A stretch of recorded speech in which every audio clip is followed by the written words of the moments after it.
Good morning all of you. How are you student? कैसे हैं आप लोग? आपकी पढ़ाई कैसी चल रही है? मैं उम्मीद करूँगा आपकी पढ़ाई अच्छी चल रही होगी और जो कल मैंने काम दिया था आपने कर भी लिया होगा। नहीं किया होगा तो कोई बात नहीं, आज मैं आपको वे विद्रोह जो मुझे पढ़ाने चाहिए थे मैं स्टार्टिंग से पढ़ाऊँगा। घबराने की कोई बात नहीं है। कुछ बच्चों के पास PDF नहीं पहुंचा तो उसके लिए मैं माफ़ी चाहता हूं। तो इसलिए जो विद्रोह की मुझे कुछ चर्चा करनी चाहिए, कुछ प्रमुख विद्रोह, सभी विद्रोह। हालांकि इनसे जो पेपर में सवाल पूछे जाते हैं वे कम ही पूछे जाते हैं, लेकिन इतने विद्रोह पढ़ने के पश्चात आपको इनका क्या इम्पैक्ट पड़ा, आने वाले जो विद्रोह या आंदोलन होगा 1857 का, उस पर क्या इम्पैक्ट पड़ा, क्या प्रभाव पड़ा, इसकी जानकारी के लिए ये विद्रोह बहुत आवश्यक हैं।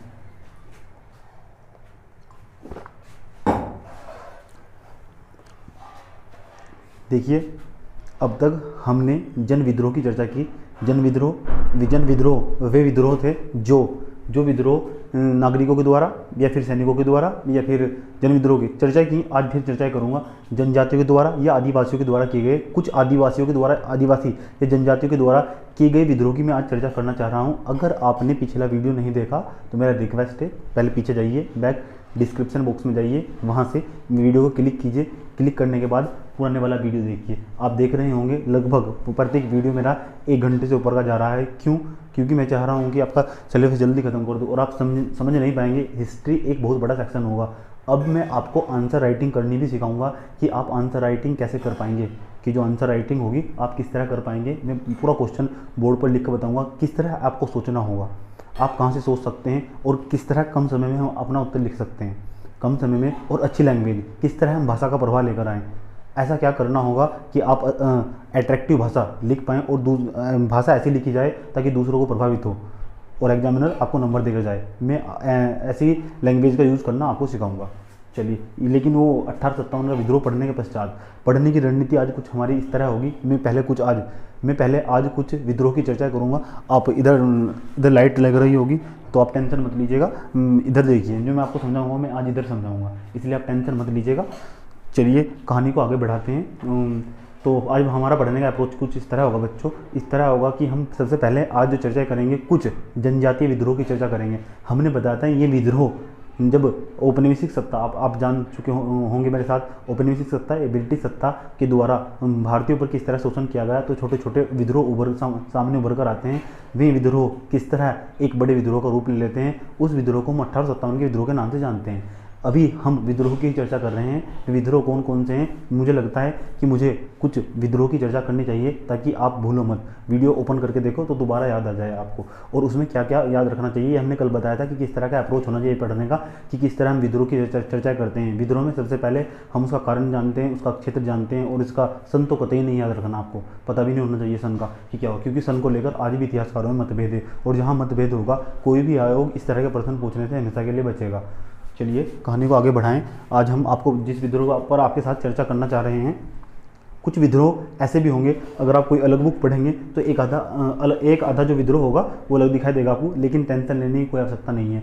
जितने क्लास में नोट्स में लिखवाए गए हैं या नोट कराए गए हैं, तो मेरा आपसे अनुरोध है कि कृपया करके आप उन्हीं विद्रोह को रिपीट कीजिए, प्रश्न वहीं से ही आएगा, गारंटी।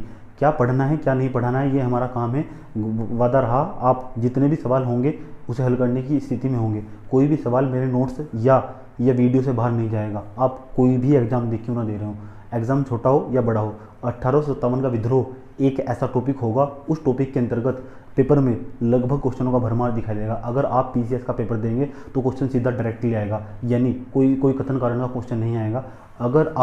अगर आप पेपर UPSC का दे रहे होंगे तो पर्सन UPSC का, तो पर्सन वहाँ से एक या दो पर्सन हर साल 1 या 2 पर्सन जरूर आएंगे 1857 के विद्रोह से। मैं 1857 का विद्रोह प्री और मेंस, चाहे PCS हो, चाहे IAS का एग्जाम हो, छोटा एग्जाम हो या बड़ा एग्जाम हो या ग्रुप D तक का एग्जाम हो, कोई सा भी एग्जाम हो, उसे अच्छे तरीके से निकालने की कोशिश करूंगा। मैं ये नहीं चाहूँगा कि आपको दोबारा 1857 का विद्रोह कभी किसी बुक से भी पढ़ना पड़े। अगर बुक से पढ़ना पड़े तो आपको हेडिंग देखते ही समझ में आने लगे कि इसके अंदर क्या होने वाला है, समझे। तो मेरा पढ़ाने का स्टाइल कुछ अलग होगा। जब मैं किसी चीज़ को पढ़ाता हूँ तो पहले उसे डिटेल एनालाइज करता हूँ, और जब मैं स्टार्टिंग में डिटेल एनालाइज करता हूँ वही काम की चीज़ है। फैक्ट्स तो आप बुक से भी पढ़ सकते हैं, जो मैं आपको बताऊंगा कि किस तरह पढ़ना है, किस तरह नहीं पढ़ना। 1857 के विद्रोह के पश्चात 1857 का जब विद्रोह होगा, 1857 के विद्रोह में आप देखेंगे कि किस तरह वहाँ से क्वेश्चन होंगे मेंस के लिए। मेंस का जो चाहे यूपीएससी का एग्जाम हो, चाहे पीसीएस का, कोई सा भी स्टेट पीसीएस हो, वहाँ से क्वेश्चन लगातार पूछ जाएंगे और मैं आपको आंसर राइटिंग साथ साथ कराऊंगा। जब मैं आपको 1 से 2 क्वेश्चन लिखाऊंगा तो आप तीसरा क्वेश्चन लिखने की स्थिति में होंगे, ये मेरा आपसे वादा रहा। अगर किसी बच्चों को कोई भी प्रॉब्लम हो तो आप एक काम करिए, मेरे व्हाट्सएप नंबर पर आप सिर्फ क्वेश्चन लिखकर भेजिए। एडवांस सवाल नहीं पूछेगा कोई भी, एडवांस कोई भी सवाल व्हाट्सएप नंबर पर नहीं पूछेगा। आपको पूछना हो तो आप कमेंट बॉक्स में जाकर पूछ सकते हैं। अब आपको वहाँ जब मुझे समय मिलता है तो मैं आपको जवाब दे देता हूँ, मेरे पास समय बहुत कम रहता है। आपको जानकर हैरानी नहीं होगी, ये मेरा सुबह से चौथा लेक्चर है मुझे अनअकैडमी पर, और दूसरे ऐप पर भी वीडियो रिकॉर्ड करने पड़ रहे हैं, समझे। 4 बजे उठ जाता हूँ, अखबार पढ़ने पड़ते हैं, फिर तुम्हें पढ़ाना, फिर दूसरे बच्चों को पढ़ाना, उनके वीडियो रिकॉर्ड करना, जियोग्राफी की वीडियो रिकॉर्ड करना, अलग अलग क्लास पढ़ना पड़ रहा है यार बहुत ज़्यादा आजकल। चलिए, गला भी बहुत ज़्यादा प्रॉब्लम करने लगा अब तो। हाँ, तो बच्चों बात कर रहे थे किसकी, विद्रोह की। तो विद्रोह में मैं आपको केवल कुछ अच्छे विद्रोह तो अच्छा हो ही नहीं सकता, विद्रोह कुछ मतलब बढ़िया आपके लिए एग्ज़ाम के लिए, आपके एग्ज़ाम के लिए जो अच्छे विद्रोह होंगे उनकी चर्चाएं करना बहुत ज़रूरी है। आइए जानते हैं कुछ विद्रोह। जैसे रामोसी विद्रोह आपको बुक में नहीं मिलेगा, लेकिन मैंने दूसरी बुक से लिया है, लेकिन पेपर में भी नहीं आएगा। लेकिन आपको पता होना चाहिए, जब आप मेंस के आंसर राइटिंग करेंगे इस तरह, अगर यहाँ से कोई लाइन मिलती है तो उसे इस्तेमाल किया जा सकता है। जब आपने आंसर राइटिंग, कुछ बच्चों के 10 से 15 बच्चों के आंसर आए, 10 से 15 बच्चों ने बहुत अच्छा आंसर लिखा, किसी ने तो एक ही क्वेश्चन का आंसर लिखा। उनके अंदर अभी आलसपन है, तो कृपया करके उस आलसपन को दूर कीजिए। जितने क्वेश्चन दिए गए हैं, अगर 6 से 7 क्वेश्चन दिए गए तो 6 से 7 क्वेश्चनों की आंसर राइटिंग प्रैक्टिस कीजिए, समझे। एक लड़की है, उसका नाम है साक्षी गर्ग, उसकी 350 या कुछ रैंक थी, उत्तराखंड की रहने वाली है। उसके क्लास में उसका हिस्ट्री ऑप्शनल था, समझे। उसके क्लास में जितने भी क्वेश्चन दिए जाते थे वो सारे के सारे क्वेश्चन लिखती थी, चाहे आंसर गलत हो चाहे सही हो, लेकिन लिखने की कोशिश करती थी, चाहे 20 मिनट ही क्यों ना लग जाए, समझे। बड़े से बड़े मंजिल का रास्ता हमेशा एक पहली सीढ़ी से स्टार्ट होता है। तो आपको याद रखना चाहिए, आप अभी फ्रेशर हैं, समझे। क्या पढ़ना है क्या नहीं पढ़ना है ये हमारा काम है, हम आपको बताएंगे क्या पढ़ना है क्या नहीं पढ़ना है। जब आप पूरा हिस्ट्री सेक्शन कवर कर चुके होंगे, याद रखिए आप मेरे साथ धीरे धीरे पूरे पेपर का एनालाइज समझ चुके होंगे कि पेपर किस तरह का कहाँ से इसका सिलेबस होगा। यूपीएससी और पीसीएस के अंदर सीधा एक हिस्ट्री का एक अलग पेपर होता है, पूरा हिस्ट्री का। उसमें केवल मॉडर्न हिस्ट्री और मिडिवल हिस्ट्री इस तरह के जो पर्सन होंगे यहाँ से पूछे जाते हैं। चलिए, तो इतना टेंशन लेने की कोई आवश्यकता नहीं है, तो मैं आपको पढ़ा रहा हूँ ना, तो मैं आपको सारा सिलेबस कवर कराऊंगा। पर्सन एक भी बाहर नहीं जाएगा, पर्सन देखना आप उठाकर, कोई भी पर्सन मेरे पढ़ाए हुए से बाहर नहीं जाएगा। जितना मैं पढ़ाऊंगा पर्सन लगभग उसी की परिधि में घूमेगा।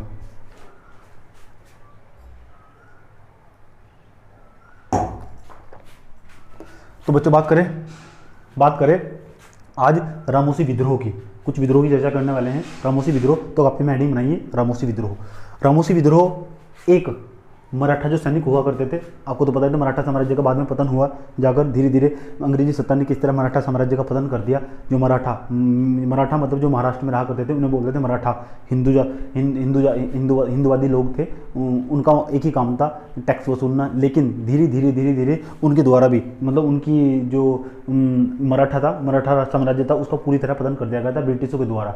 जब ब्रिटिशों के द्वारा उनका पतन कर दिया गया तो वहाँ भी एक छोटा विद्रोह होगा, उस विद्रोह को हम सैनिक विद्रोह के नाम से भी जान सकते हैं। तो रामोसी विद्रोह एक प्रकार का परंपरागत सैनिक विद्रोह है। आप कॉपी में नोट कर सकते हैं, मैं इसे मिटाने वाला हूँ, आप चाहे तो लिख सकते हैं वरना नहीं।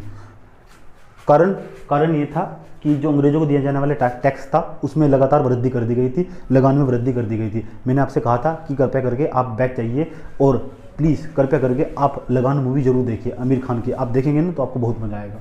लगान मूवी, जितनी मैं मूवी कहूँगा आपको सारी मूवी देखनी होगी। अब मैं फिल्मी हूँ तो आपको भी फिल्मी बनना पड़ेगा। चलिए, कारण लगान में वृद्धि नेतृत्व करता, इसकी जो नेतृत्व करता थी, मैंने आपको ये क्यों पढ़ाया, ये इसलिए पढ़ाया क्योंकि इसकी जो नेतृत्व करता थी ना, किसने इसका नेतृत्व किया तो याद रखिए उमा जी थी। उमा जी यानी महिलाओं का नाम आया, जब भी महिलाओं का नाम आए पूरे इतिहास के अंदर, इतिहास के अंदर और पॉलिटिकल के अंदर, तो याद रखिए वो एग्जाम के लिए बड़ा ही महत्वपूर्ण हो जाता है। इसलिए मैंने रामोसी विद्रोह को चर्चा किया। क्यों? क्योंकि इसका रामोसी जो विद्रोह था, इसका नेतृत्व किसके द्वारा किया गया था? उमा जी के द्वारा। आपसे सीधा प्रश्न पूछ सकता है, निम्नलिखित में से ऐसे विद्रोह की चर्चा कीजिए, निम्नलिखित में से ऐसे विद्रोह की चर्चा कीजिए जिसका नेतृत्व एक महिला के द्वारा किया। नाम नहीं पूछा तो नहीं पूछ लेगा, सिर्फ एक महिला के द्वारा किया गया, तो कौन सा विद्रोह था? रामोसी विद्रोह। याद रखिए, एनसीईआरटी में नहीं मिलेगा। कुछ चीज़ें ऐसी होगी जो एनसीईआरटी में नहीं मिलेगी, जो मैं आपको स्टार्टिंग बताता हूँ चैप्टर पढ़ाते वक्त। आज मैं 1857 के विद्रोह की चर्चाएं कर सकता हूँ, अगर मुझे समय मिला तो मैं 1857 के विद्रोह की चर्चाएं करूँगा। हो भी सकती है और पूरा भी हो सकता है, डिपेंड करेगा कि वीडियो कितना लंबा होगा। वीडियो 2 घंटे से ऊपर का नहीं जाना चाहिए। चलिए मैं इसे हटा दे रहा हूँ। फयाजी विद्रोह आपको पढ़ना चाहिए, आप खुद पढ़िए। लेकिन आपको बताऊं, ये विद्रोह कुछ सीमित स्तर पर होते थे, सीमित क्षेत्र। जब कोई भी विद्रोह सीमित क्षेत्र या सीमित स्तर पर होगा तो उसे अंग्रेजों के लिए दबाना बहुत ही आसान होगा। कोई भी विद्रोह जब सीमित स्तर पर होगा ना, तो अंग्रेजों के लिए उसे दबाना बहुत ही आसान होगा। अंग्रेजों के लिए बहुत ही आसान काम होगा, वे चाहे तो किसी भी विद्रोह को दबा सकेंगे। चलिए एक आंदोलन हमने बताया था, जब किसी विद्रोह के अंतर्गत जब जनसहभागितारी अधिक मात्रा में बढ़ जाती है तो उस विद्रोह को आंदोलन का नाम दिया जाता है।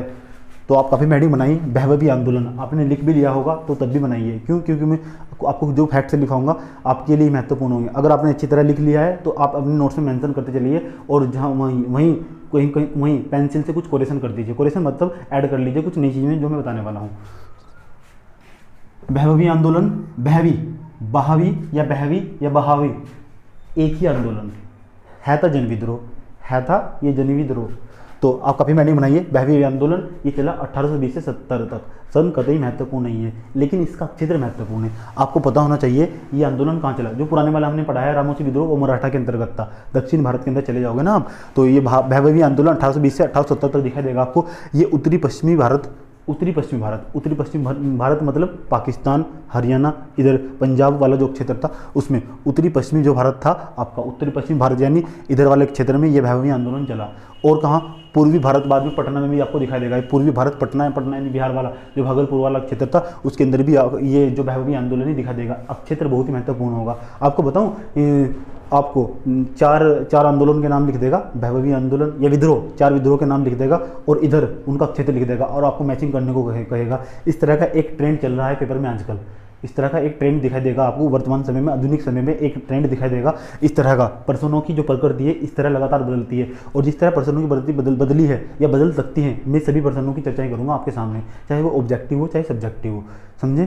मैं ऐसा मानता हूँ शायद ही आप जीवन में कभी इतना पढ़ पाएंगे जितना मैं आपको समझाऊंगा। शायद ही आप जीवन में कभी इतना पढ़ा, इतने डेप्थ में तो कभी नहीं पढ़ पाएंगे। मुझे सुनने मात्र से, केवल सुनने मात्र से अगर आप नोट्स भी नहीं बनाएंगे तो वादा रहा, आप जिस वनडे एग्जाम की तैयारी कर रहे होंगे उस वनडे एग्जाम में एक भी क्वेश्चन ऐसा नहीं होगा जिसे आप नहीं कर पाएंगे, और हमेशा परमानेंट के लिए सही जाएगा। तुक्का भी लगाएंगे तो सही जाएगा, ये वादा रहा आपसे। मैं आपको इतना समझाऊंगा। जब आप इतना समझ लेते हैं तो 3 ऑप्शनों को कैंसिल कर सकते हैं। पता लग जाता है आपको, ये तो यहाँ हो ही नहीं सकता, ये तो यहाँ हो ही नहीं सकता, ये तो पीछे हो सकता है, तो ये तो हो ही नहीं सकता। इस तरह कैंसिल करते चले जाते हैं, इसलिए पढ़ने का प्रॉफिट होता है। तो बहवी आंदोलन जाना भी आपने मेरे साथ, ये उत्तरी पश्चिमी भारत और पूर्वी भारत मतलब पटना, उत्तरी पश्चिमी भारत मतलब पाकिस्तान, पंजाब वाला क्षेत्र। चलिए, प्रवर्तक इसके कौन थे? इसके प्रवर्तक का नाम याद रखना बहुत ज़्यादा जरूरी है। मैं आपसे इतनी अपेक्षा करूँगा कि इसके प्रवर्तक मतलब नेतृत्वकर्ता, किसने इसका नेतृत्व किया उसका नाम याद रखना बहुत ज़्यादा जरूरी है। उसका नाम है शेख अब्दुल बहाव, इसलिए इसे बहावी आंदोलन कहा जाता है। शेख अब्दुल बहाव, शेख अब्दुल बहाव, शेख अब्दुल बहाव, शेख अब्दुल बहाव। और इसके प्रवर्तक थे, लेकिन इस आंदोलन को जिसने आगे बढ़ाया उसका नाम भी आज आपको बताऊं, इसी आंदोलन के दौरान इसकी मृत्यु भी हुई थी, शेख अब्दुल बहाव की।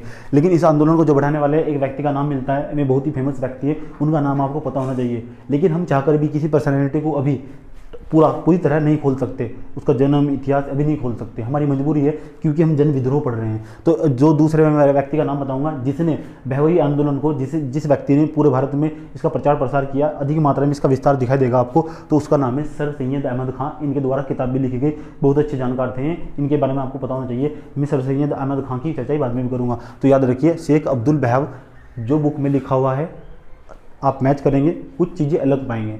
तो याद रखिए जो मैं पढ़ाऊंगा वो बहुत ही एनालाइज कर पढ़ा रहा हूँ, एक भी चीज़ याद रखिए गलत नहीं पढ़ाऊंगा, समझे। अगर आपने अपने नोट्स में अगर कोई सन भी गलत लिख लिया है तो कृपया करके उसको कोरिलेशन कीजिए, क्योंकि मेरे द्वारा पढ़ाया गया हमेशा सही होगा, क्योंकि मैं पर्सन की प्रकृति के लिहाज से पढ़ा रहा हूँ। पढ़ाने के पश्चात मैं 100 से 150 क्वेश्चन की चर्चा करूँगा आपके साथ, टेस्ट लूँगा मैं 1857 का विद्रोह पढ़ाने के पश्चात। याद रखना ऑब्जेक्टिव का भी और सब्जेक्टिव का तो नहीं ले पाऊंगा, लेकिन सब्जेक्टिव जो होंगे उनकी प्रैक्टिस करवाऊंगा, और जो ऑब्जेक्टिव होंगे उनका टेस्ट लूँगा आपका, लगभग 100-150 क्वेश्चन होगा, याद रखिए। इसलिए आप मेरे साथ बहुत ही ध्यानपूर्वक पढ़िए। अभी हम 1857 के विद्रोह पर चलने वाले हैं।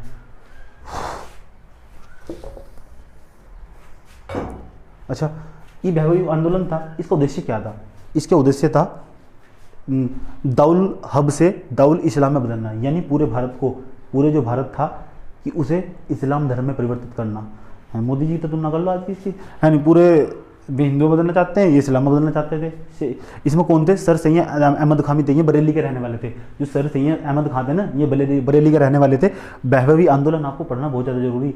शेख अब्दुल, क्या नाम था? शेख अब्दुल वहाब का नाम भी आपको याद रखना, और इसने किसने आगे बढ़ाया था भारत के अंदर, उसका भी नाम याद रखना। उसका नाम क्या होगा? सर सैयद अहमद खां। नोट्स में मेंशन कीजिए, सर सैयद अहमद खां। और इनका काम था, इसका उद्देश्य, कोई भी आंदोलन बिना उद्देश्य के संचालित ही नहीं हो सकता। कोई भी आंदोलन हो, चाहे विद्रोही क्यों ना हो, उसका एक ना एक अल्टीमेट गोल होगा, एक उद्देश्य होगा, उससे एक ऑब्जेक्टिव होगा। कोई भी विद्रोह या आंदोलन इनका एक ही, लेकिन आपको इनका जो एक अल्टीमेट गोल दिखाई देगा, एक इन्हें सही दिशा नहीं मिल पा रही। छोटे छोटे विद्रोह थे, अंग्रेजों के लिए दबाना बहुत आसान था, समझे नहीं। जब तक कोई बड़ा विद्रोह नहीं होगा ना, तो अंग्रेजों की नाक में दम नहीं होने वाला, अंग्रेजों की नाक में दम नहीं होने वाला, याद रखिए, जब तक कोई बड़ा विद्रोह नहीं होगा। हाँ, तो दारुल हब से दारुल इस्लाम में बदलना, इसका मतलब काफिरों का देश, इसे कहते हैं काफिर। अच्छा, वो देखी तो ना पिक्चर, मेरे नैना काफिर हो गए, जानते? चलो तुम नहीं जानते होंगे, मैंने कहा मूवी देखा करो, जितनी मूवी देखोगे तो जिंदगी जीनी सीख जाओगे। मैं फिल्मी हूँ, आपको मेरे साथ फिल्मी बनना पड़ेगा।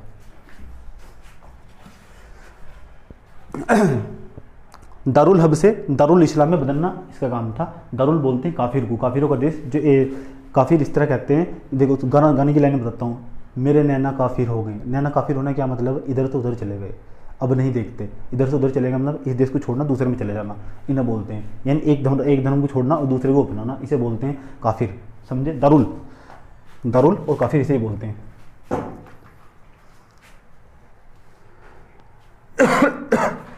इस आंदोलन को क्यों याद रखना बहुत जरूरी?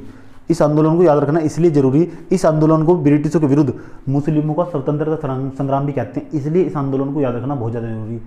मुस्लिमों का स्वतंत्रता संग्राम कहते हैं इस आंदोलन को। कौन सा आंदोलन आपका? बहावी आंदोलन मुस्लिमों के द्वारा अंग्रेजों के खिलाफ किया गया स्वतंत्रता संग्राम था। ये पूछा जा सकता, मुस्लिमों के द्वारा प्रथम स्वतंत्रता संग्राम आप किसे मानते हैं? ऑप्शन में होगा 1857। आप स्वतंत्रता संग्राम का नाम लिखकर उसे 1857 बजाओगे, लेकिन ये सही नहीं है। आप किस पर टिक लगाना होगा? बहावी आंदोलन। इस तरह के प्रश्न लगातार पीसीएस में पूछे जाते हैं। एक वन लाइनर जो क्वेश्चन होंगे हमेशा याद रखिए, वे केवल पीसीएस में ही आएंगे। जो कथन कारण का क्वेश्चन, कथन और कारण का क्वेश्चन या कथन का क्वेश्चन और नीचे 3 स्टेटमेंट देने का क्वेश्चन जो होगा, इस तरह का यूपीएससी प्रश्न पूछता है। डिमांड आपको बताऊंगा पीसीएस के और यूपीएससी के प्रश्नों में क्या अंतर होता है, कि किस तरह आप एक लोअर पीसीएस का एग्जाम निकालकर एक छोटे अधिकारी बन सकते हैं, और यूपीएससी का एग्जाम निकालकर किस तरह उसका प्रश्न भी कौन से लेवल का होगा और प्रश्न कहाँ से पूछेगा। मैं आपको बताऊँगा क्या अंतर होता है यूपीएससी में और पीसीएस में। यूपीएससी में यानी स्टेट पीसीएस और एक यूपीएससी सेंट्रल जो यूनियन पब्लिक सर्विस कमीशन, उसमें क्या अंतर होता है आपको मेरे साथ ही पता लगने वाला है, समझे। चलिए, पता लगा आपको? पहले ये उत्तरी भारत में फैला, उत्तरी भारत में जो जिन्होंने इसे संचालित किया वे शेख अब्दुल वहाब और कौन थे? सर सैयद अहमद खां। लेकिन पटना यानी पश्चिमी भारत यानी पटना में जिन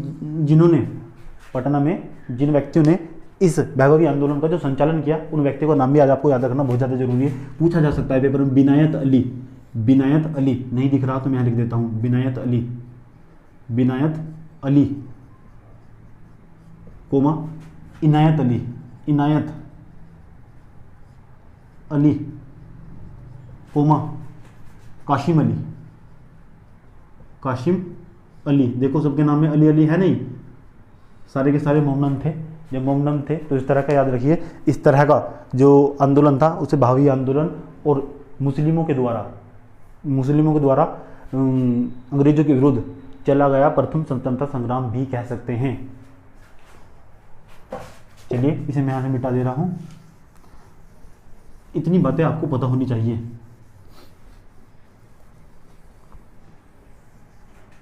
कुका विद्रोह आपने पढ़ लिया होगा, मैं आपसे इतनी अपेक्षा करता हूँ। कुका विद्रोह पढ़ लेंगे, कहाँ चला गया था, पंजाब में, इसलिए मैं इसे मिटा दे रहा हूँ। कुका विद्रोह पंजाब में चला गया। इसके जो प्रवर्तक अक्षेत्र, इनका नाम आपको पता होना चाहिए। लेकिन मैं दक्षिण भारत के एक विद्रोह की आपके सामने चर्चा करना चाह रहा हूँ, लेकिन एक दो जो दक्षिण भारत के होंगे उनके नाम आपको याद रखने जरूरी है, और उनका क्षेत्र दक्षिण भारत के कौन कौन सा क्षेत्र होगा और कौन कौन से इसके प्रवर्तक होंगे, किसने उसे संचालित किया, किसने उसका नेतृत्व किया, उसका भी नाम याद रखना जरूरी है। आपको बुक में नहीं मिलेगा, ये मेरा आपसे वादा रहा। आइए अगला जो विद्रोह होगा उसका नाम होगा दीवान बेलूपंथी, बेलूपंथी। अच्छा, पंथी से मेरा नाम याद आया कि आपको एक पागलपंथी विद्रोह भी बहुत अच्छे तरीके से पढ़ना है। मेरे पास समय नहीं है, आप पढ़ सकते हैं, एकदम पढ़ते ही समझ में आएगा आपके, मेरा वास्ते वादा रहा। दीवान बेलूपंथी का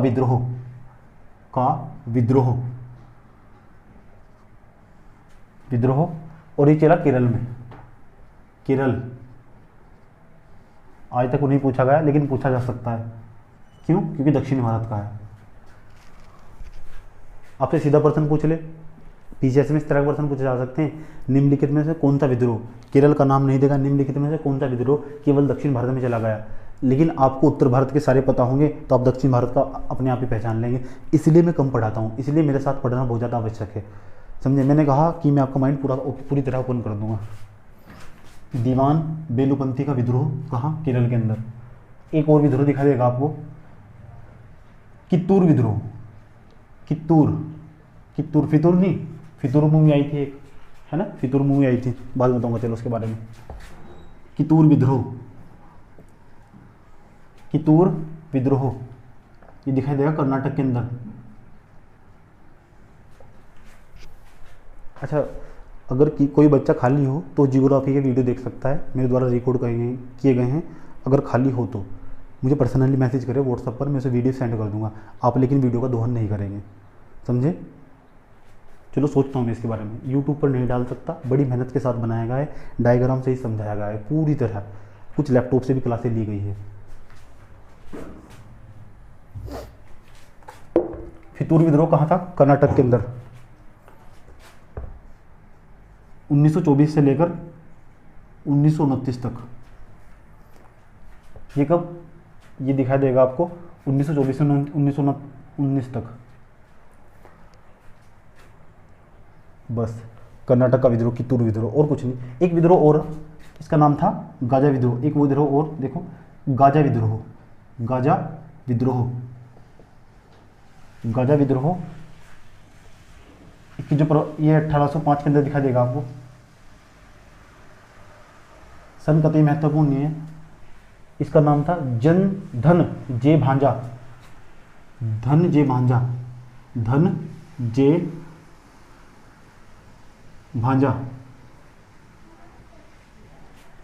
भांजा। ये विद्रोह इस तरह के नोट कीजिए आप, 1 मिनट नोट कीजिए।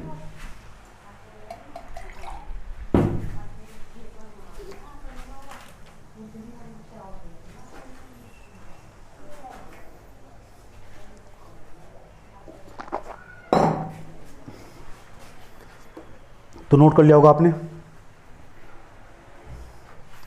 अब मैं इसे हटा दे रहा हूं।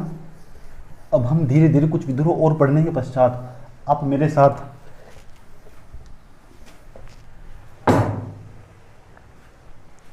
जिन टॉपिकों पर बात करने वाले हैं,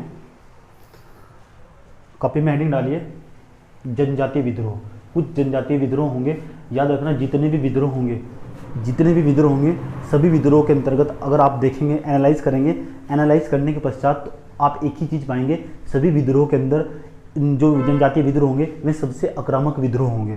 क्योंकि कोई भी जनजाति नहीं चाहेगी कि हमारे यहाँ की रोड बनाए अंग्रेज आए और हमारे यहाँ पेड़ों को काट कर रोड बनाए, यानी वो कहीं ना कहीं उनकी प्रकृति के खिलाफ होगा, उनकी संस्कृति के खिलाफ होगा, उनका कल्चर छीन लिया जाएगा। तो तभी तुरंत वहाँ के जो आदिवासी लोग या जनजातीय लोग होंगे, चाहे में मुंडा विद्रोह हो, चाहे खासी विद्रोह हो, आपका चाहे भील का विद्रोह, किस तरह का कोई सा भी विद्रोह हो, याद रखना दक्षिण भारत के अंदर कहीं भी हो, दक्षिण भारत उत्तर भारत के अंदर कहीं भी हो, तो कोई भी जनजाति ऐसा नहीं चाहेगी कि अंग्रेज या ब्रिटिश सत्ता उनकी संस्कृति में हस्तक्षेप करे। कोई भी जनजाति ऐसा नहीं चाहेगी, तो तभी तुरंत विद्रोह होंगे। आज हम उन्हीं विद्रोह की चर्चा करना चाह रहे हैं आपके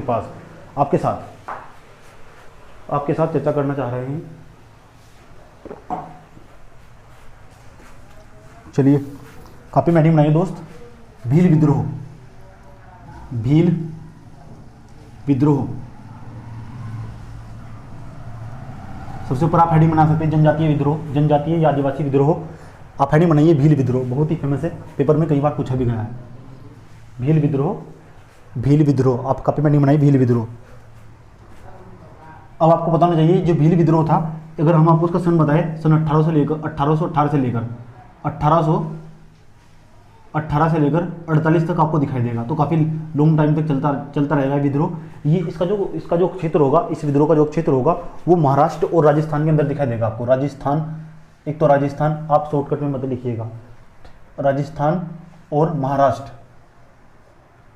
राजस्थान और महाराष्ट्र के अंदर आपको ये विद्रोह दिखाई देगा। कौन सा विद्रोह? भील विद्रोह, जो भील विद्रोह। अच्छा, कारण भी तो बताना चाहिए, ये तो रहा इसका क्षेत्र।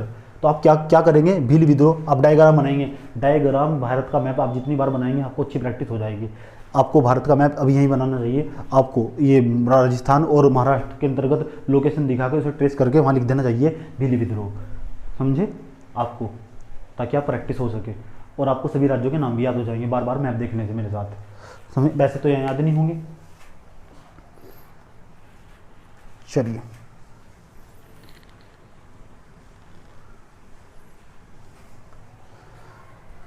एक समय आता 1822 का,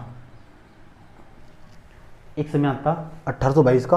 1822 में भीलों का 1848 तक चलने वाला है नेतृत्व। ये जो भील विद्रोह 1848 तक चलने वाला, इस 1822 में इसका जो नेतृत्व किया वो किया हिरिया ने। हिरिया का नाम आपको याद रखना जरूरी, एक व्यक्ति का नाम है हिरिया। 1822 ईस्वी में भील विद्रोह का नेतृत्व हिरिया के द्वारा किया गया। आप नोट्स में अंदर जैसा कहूँ ऐसा करिए। पहले 1822 ईस्वी में भील विद्रोह का नेतृत्व हिरिया के द्वारा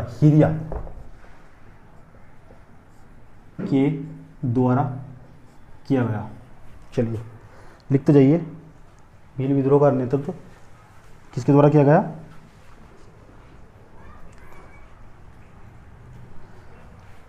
हिरिया के द्वारा। अच्छा, कारण क्या था इसका? कारण बताना चाहिए। कुछ व्यक्ति होते थे, उन्हें बोलते थे दीकू। अब आपको होगा सर ये दीकू किसे कहते हैं? तो दीकू कहते हैं बच्चों, जो बाहर से आने वाले लोग होते थे ना, चाहे अंग्रेज हो या फिर जो जमींदार हो, जो बाहर से आया और टैक्स वसूलने के लिए आया, इस क्षेत्र महाराष्ट्र और राजस्थान के अंदर जो भी टैक्स वसूलने के लिए बाहर से आया ना, उन लोगों को बोलते थे दीकू। इन्हें कहते थे दीकू आए। आपने देखा होगा, चलो एक पिक्चर का नाम बताता हूँ, मेला पिक्चर। कौन? मेला पिक्चर को देखी होगी आपने, आमिर खान की, है ना, जिसमें वो ना मेला दिलों का आता है, एक बार आके चला जाता है ना। तो कोई बात, मैंने बता, मूवी जितनी मेरे साथ देखोगे ना, इतना ही सेटिस्फाई हो जाओगे, फिल्म बन जाओगे आप मेरे साथ। दीकू कौन होते थे? दीकू बाहरी लोग होते थे जो स्थानीय लोगों से टैक्स वसूलने के लिए आते थे। अब देखोगे उसके अंदर भी साहूकार दिखाई देगा, घोड़े पर बैठ कर आता और लगातार, और उनके गांव का सारा अनाज इकट्ठा करके लेके चले जाता है ना। घर के जो गांव के मुखिया होंगे उन्हें परेशान करता। तो उन लोगों को, चाहे अंग्रेज हो चाहे कोई भी हो, अब बहुत सारी पिक्चर मैंने दिमाग में लगातार ऐसी पिक्चर जो समय समय आती रहेगी ना, जहाँ भी कौन सा भी जिक्र होता होगा। इसका मतलब ये है, मैंने वो पिक्चर बहुत ही डेप्थ तरीके से देखी थी, तभी तो मैंने उनका पॉइंट याद चला था। इसलिए जो मैं पढ़ा रहा हूँ आप बहुत ही डेप्थ तरीके से सुनो, समझे। वीडियो के एक बार नहीं 2 बार देखो, 3 बार देखो, समझे। एग्ज़ाम कोई सा भी हो, कुछ नहीं है, कोई सा भी एग्ज़ाम कुछ नहीं है। छोटा एग्ज़ाम क्या है यार, कुछ भी नहीं है छोटा एग्ज़ाम। और याद रखना, एग्ज़ाम छोटा हो या बड़ा हो, प्रत्येक एग्ज़ाम आपको देना होगा, अनुभव बहुत ज़्यादा ज़रूरी होगा। क्यों? क्योंकि मैंने ऐसा कोई छोटे से एग्ज़ाम से लेकर बड़े एग्ज़ाम तक दिए, अपनी ज़िंदगी में 150 एग्ज़ाम से ऊपर दिए मैंने, समझे। जब जाकर मुझे पता चला कि किस तरह पर्सन आते हैं, किस तरह नहीं आते हैं, इतना पता चलता रहा समय समय पर। जो मैंने प्राप्त किया अपनी ज़िंदगी में अनुभव, शायद ही आप कभी प्राप्त कर पाओ, समझे। लेकिन मैं यूँ नहीं है कि मैं भटका हुआ आदमी, लेकिन मैं आपको अपने आप को बहुत भाग्यशाली मानता हूँ। क्यों? इसलिए क्योंकि मुझे ना इतने पेपर देने का मौका मिला कि भगवान ने मुझे इस काबिल बनाया कि इतना अनुभव मुझे प्राप्त हुआ। कौन? दीकू किसे बोलते थे? भारी लोगों को बोलते थे। इनके द्वारा राजस्थान और महाराष्ट्र के अंदर, इनकी जनजातियों के अंदर, इन जो जनजातियाँ रहा करती थी, भील जनजाति थी वहाँ की, जो लोकल भील के नाम बोलते थे। जो राजस्थान और महाराष्ट्र के अंदर एक छोटे छोटे क्षेत्रों में जो लोग रहते थे उन्हें बोलते थे भील। वहाँ की छोटी जनजाति थी, उन्हें परेशान करते थे। कौन? दीकू लोग। जो दीकू लोग होते थे इन्हें परेशान करते थे। जब परेशान करते थे तो फिर इनके द्वारा एक ही मकसद था, क्या? विद्रोह किया जाए, समझे, विद्रोह किया जाए। आप लिख सकते हैं दीकू या भारी लोगों के द्वारा, दीकू आप लिख सकते हैं दीकू। और क्या पढ़ना चाहिए आपको? 1825 में कुछ पॉइंट लिखने होंगे इसके अंदर। अच्छा पॉइंट, 1825 में ईस्वी में सेवाराम ने इसका नेतृत्व किया। 1825 ईस्वी में इसका, किसका? भील विद्रोह का नेतृत्व किया। बहुत सारे व्यक्ति जुड़ने वाले इस विद्रोह जो भील विद्रोह दिखाई देगा आपको, इससे बहुत सारे व्यक्ति जुड़ने वाले। कहाँ था भील विद्रोह? महाराष्ट्र और राजस्थान के अंतर्गत। दीकू कौन होते थे? भारी लोग होते थे, जो इनके अंदर इनकी जनजाति में हस्तक्षेप करते थे, उन्हें पसंद नहीं आता, समझे। उसके बाद सेवाराम। लेकिन आपको बताऊं भील विद्रोह क्यों महत्वपूर्ण? इसके अंतर्गत 2 महिलाओं का नाम दिखाई देगा। जहां भी पूरे इतिहास के अंदर, चाहे पॉलिटिकली क्यों ना पढ़ रहे हो, इतिहास और पॉलिटिकली क्यों ना पढ़ रहे हो, जहां भी महिलाओं का जिक्र होगा वो आपके एग्जाम के लिए हमेशा के लिए महत्वपूर्ण हो जाएगा। क्योंकि सरकार आज भी इस मुकाम को, आज भी हमारा जो समाज है ना, वो आज भी जो समाज होगा, आज की सोसाइटी और समाज होगा, वो भी आज की उसकी सोच हमेशा पितृसत्तात्मक दिखाई देगी। सरकार आज भी इसके लिए, आपने देखा होगा, लगातार महिलाओं के लिए नई योजनाएं निकलती है। क्यों निकलती हैं नई योजनाएं? इसलिए निकलती है क्यों कहीं ना कहीं आज भी हम डेमोक्रेसी को पूरे धरातल पर नहीं उतार पाए। यूरोपियन कंट्री में चले जाना आप, लगातार वहाँ की जो महिलाएं हैं, यहाँ की महिलाओं से आपको अधिक मात्रा में विकसित दिखाई देगी। लड़की हो चाहे आप देखो, कोई लड़की, यहाँ की लड़की किसी भी घर में रहते हो आप इंडिया के अंदर, कोई लड़की अगर दूसरे के घर चली गई, 8 घंटे 10 घंटे कहीं बिता चली आई, तो उससे 1000 सवाल पूछे जाएंगे। लड़का पूरे दिन सुबह से लेकर शाम तक निकला और फिर घर चला आया, उससे कोई सवाल नहीं। इसका क्या मतलब है? ऐसा मानता दिखा देगी, है ना। जो हमारा लिंग के आधार पर, यानी जेंडर जस्टिस नहीं है, जेंडर जस्टिस का ये तो मतलब है लिंग समानता नहीं है। क्यों सवाल पूछ जाते हैं उससे इस तरह? समझ में आया नहीं बात? या क्यों? क्योंकि यहाँ डेमोक्रेसी पूरी तरह भी धरातल पर नहीं है। और इतिहास का भी एक ही मकसद होगा, जब भी 1947 में ख़त्म होगा ना, तो उसके बाद पॉलिटिकल स्टार्ट हो जाए। ये भी बात आपको पता होनी चाहिए, समझिए। इतिहास से निकला हुआ पॉलिटिकल, इतिहास से क्या निकला हुआ? पॉलिटिकल। क्योंकि 1935 पॉलिटिकल के अंदर, संविधान के अंदर 1935-1919 नेहरू रिपोर्ट पूरी तरह स्थापित कर दी गई उठाकर, समझे। बताऊंगा आपको। चलिए 1825 उसके बाद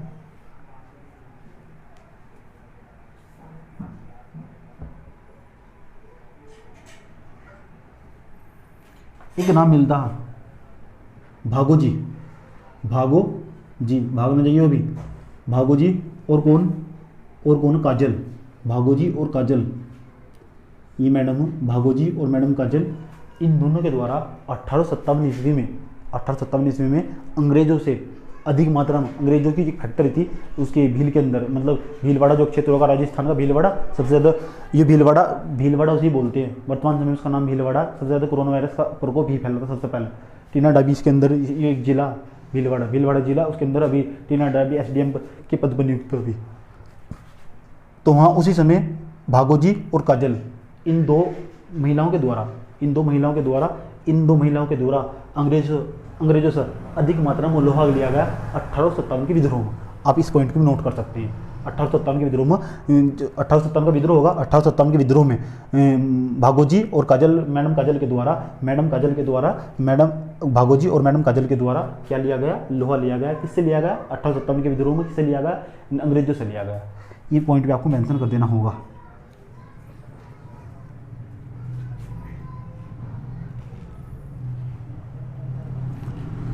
आपको बताऊं, जो साहूकार होते थे ना, साहूकार होते थे, वे अधिक मात्रा में अंग्रेज, उसका जो किसान होते थे, किसानों का अधिक मात्रा में शोषण करते थे।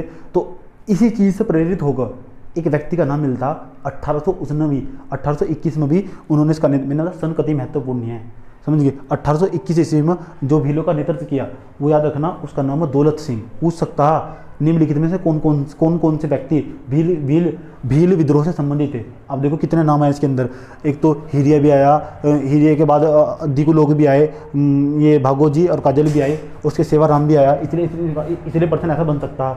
उसके बाद आगे चलते हैं, 1 2 3 4 पाँचों पॉइंट लिख सकते, पाँचों पॉइंट लिखो इसके अंदर, पाँचों पॉइंट में आप लिखोगे इसके अंदर सन 1821 ईस्वी में, सन 1821 ईस्वी में, सन कतई महत्वपूर्ण नहीं है, समझे, लेकिन फिर भी लिखवा रहा हूँ, सन 1821 ईस्वी में है ना। किसानों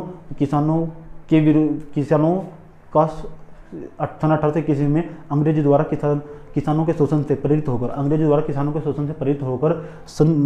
दौलत सिंह ने भील विद्रोह का नेतृत्व किया। चलिए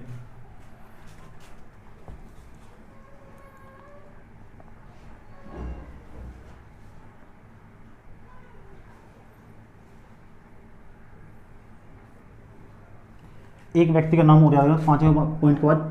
छठा पॉइंट जो होगा, छठा पॉइंट मोतीलाल तेजावत। मोतीलाल नेहरू नहीं है, मोतीलाल तेजावत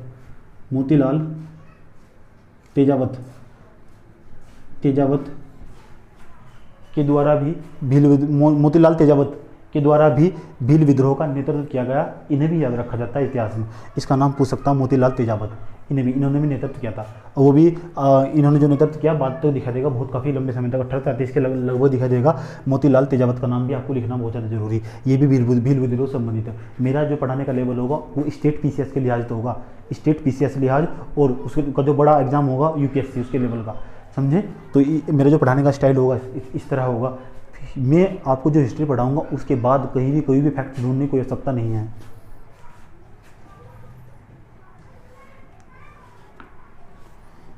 चलिए कहानी को आगे बढ़ाएं। भील विद्रोह के बाद और क्या था, और आपको पढ़ना चाहिए कोल विद्रोह। काफी मैंने बनाओ बच्चों, कोल विद्रोह।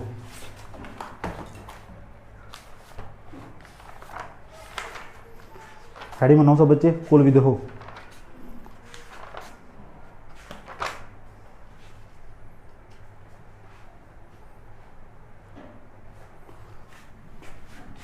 नंबर 2 हेडिंग बनाओ, आज की क्लास के लिए नंबर 2 है कोल विद्रोह। सब बच्चे हेडिंग बनाएंगे कोल विद्रोह। सन इतना महत्वपूर्ण है लेकिन फिर भी लिख दे रहा हूँ, 1831-32 2 ही साल चला, 1831 और 32 ईस्वी कोल विद्रोह। अच्छा कोल कौन थे, ये भी जनजातीय लोग हैं सारे के सारे।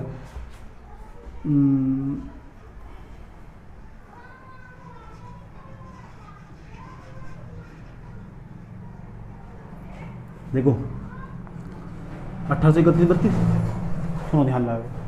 एक जगह वर्तमान समय झारखंड और बिहार, झारखंड छत्तीसगढ़, हाँ जहाँ रांची पड़ता, रांची उस क्षेत्र में एक जगह आप जाना, उसे कहते हैं छोटा नागपुर। छोटा नागपुर के अंदर कुछ छोटी छोटी जनजातीय लोग रहते थे। उन छोटी छोटी जनजातियों 2-3 जनजातियों को लोग, एक तो ओरम होंगी, छोटी छोटी जनजातियों को मिलाकर एक जो वहाँ के मैदानी लोग होते हैं, पहाड़ी मैदान पर नहीं, वे पठार पे एक मैदानी लोग होते थे, उन मैदानी लोगों को हम कोल बोलते थे। क्या बोलते थे? कोल। इनके द्वारा विद्रोह किया गया। किसके विरुद्ध विद्रोह किया गया? सारे विद्रोह अंग्रेजों के विरुद्ध हो रहे, समझे, याद रखना। तो आपका पेमेंट ही बनाओगे कोल विद्रोह। इसके अंदर फर्स्ट पॉइंट क्या लिखने वाले आप? इसके अंदर फर्स्ट पॉइंट लिखने वाले छोटा नागपुर के पठार। आप लिखिए, काफी में नोट करिए, छोटा नागपुर के पठार या छोटा नागपुर के क्षेत्र में मुंडा भी छोटी जनजाति थी वहाँ से। मुंडा इस तरह लिखा जाता है, ओराव लिख लिया। मुंडा ओराव और मछली, मुंडा ओराव और मछली आदि जनजातियां निवास करती है। इन मैदानी लोगों को कोल कहते हैं।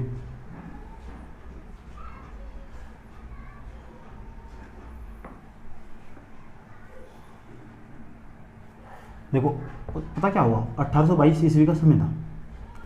देखो इसमें क्या हुआ, कोल विद्रोह 1822 ईस्वी का समय था। तो वहाँ क्या हुआ, जो वहाँ के जो लोग थे, जो कोल जो मैदानी लोग थे, तो जो बासमती और सरबती के चावल होते थे, उसमें देखा आप अलग ही खुशबू आती है। बासमती और सरबती के चावल होते थे, और इस क्षेत्र में बासमती और सरबती के चावल अधिक मात्रा में होते थे, क्योंकि ये ना समतल सपाट मैदान होता था नीचे का, और यहाँ पानी भरना बहुत आसान होता था। तो इस तरह जो कोल विद्रोह दिखाई देगा ना आपको इस क्षेत्र में, तो जो कोल जनजाति होती थी वहाँ की कोल जनजाति, अभी हमने बताया 3 छोटी छोटी जनजातियों के जो लोग थे ना, इन सबको मिलाकर कोल कहते थे। जो उनके यहाँ कोल विद्रोह के अंतर्गत क्या हुआ, यहाँ के जो लोग चावल अधिक मात्रा में होगा, तो यहाँ के लोग चावलों को सड़ा गलाकर एक शराब का निर्माण करते थे। उस शरबती शराब भी कहते थे। हाँ, उस भाषा में आज भी उस भाषा में आज भी बनाते हैं लोग ये, समझे। तो उस भाषा में इस शराब को हम हड़िया कहते हैं। हड़िया क्या बोलते हैं, हड़िया कभी पूछा नहीं जाएगा, लेकिन फिर बता रहा हूँ। हड़िया क्या बोलते थे, हड़िया जो शराब बनाई जाती थी इनके द्वारा, उसे हड़िया बोलते थे। उस हड़िया के द्वारा आप लिख सकते हैं जो मैं बताऊँगा, ठीक है। हड़िया बनाई जाती थी, तो उसमें क्या किया, जो सरकार थी वो तो खुद ही बना रहे यार, खुद ही मेहनत कर रहे, उनके खेत में चावल हो रहे, इधर अधिक मात्रा में चावल होते थे। आपको पता होगा पश्चिम बंगाल वाला जो इलाका इधर का क्षेत्र दिखाई देगा, वहाँ सबसे पश्चिम बंगाल पूर्व चावल उत्पादक राज्यों में सबसे प्रथम नंबर पर, दूसरे नंबर पर पंजाब दिखाई देगा आपको। चलिए हाँ, तो हम बात कर रहे हैं किसकी, हड़िया की। तो सरकार ने क्या किया, ब्रिटिश सरकार ने इस पर प्रतिबंध लगा दिया। तो मैं कह रहे टैक्स दो भाई, ये क्या हुआ, हम तुम्हें टैक्स क्यों दो, शराब हम बना रहे है ना। नशीली शराब थी, बहुत खतरनाक मात्रा में नशा होता था। जिस तरह आप देखोगे ना, कच्ची दारू जिसे बोलते हैं, ग्रामीण क्षेत्र में आप चले जाओ तो ग्रामीण क्षेत्र में आपको कच्ची दारू दिखाई देगी। कहते हैं उसे पीने से ज़्यादा नशा होता है, इतना रंगीली पीने से भी नशा नहीं होता, समझे। तो उस पर ब्रिटिश सरकार ने क्या लगा दिया, टैक्स लगा दिया। और टैक्स लगाने के बाद पता क्या किया, टैक्स लगाने का शुल्क लगा दिया आदिवासी। तो वहाँ के जो लोग थे, आदिवासी लोग, जो कोल लोग थे, वहाँ के मैदानी लोग थे, उन्होंने क्या किया, मिलकर विद्रोह कर दिया। उस विद्रोह को हम कोल विद्रोह के नाम से जानते हैं। अक्षेत्र कौन सा था, अक्षेत्र भी तो बताना चाहिए। अक्षेत्र कौन सा था, छोटा नागपुर का अक्षेत्र, छोटा नागपुर का अक्षेत्र। वर्तमान समय के लिहाज से बात करो तो झारखंड वाला क्षेत्र। चलिए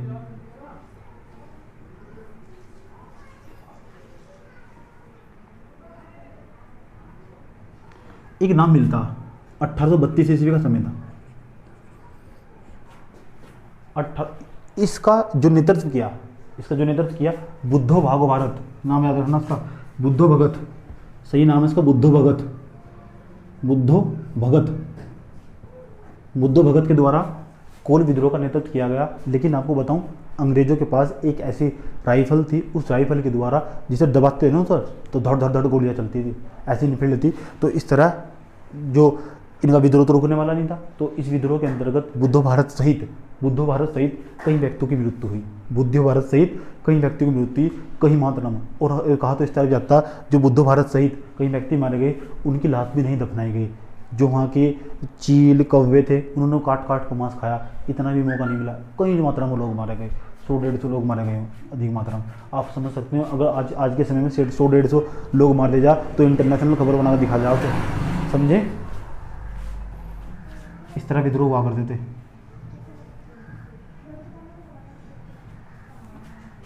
बाद बताऊँ मैं, बाद बताता हूँ बच्चों। देखो एक समय था 1832 ईस्वी का। 1832 ईस्वी में बुद्धो भारत मारा गया, इसके साथ कई सारे विद्रोही मारे गए। 1832 ईस्वी में इसका जो नेतृत्व किया गंगा नारायण ने किया। 1832 ईस्वी में इसका जो नेतृत्व किया गंगा नारायण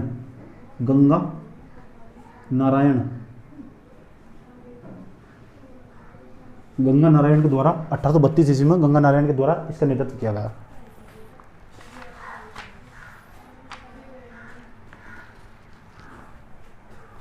समझे।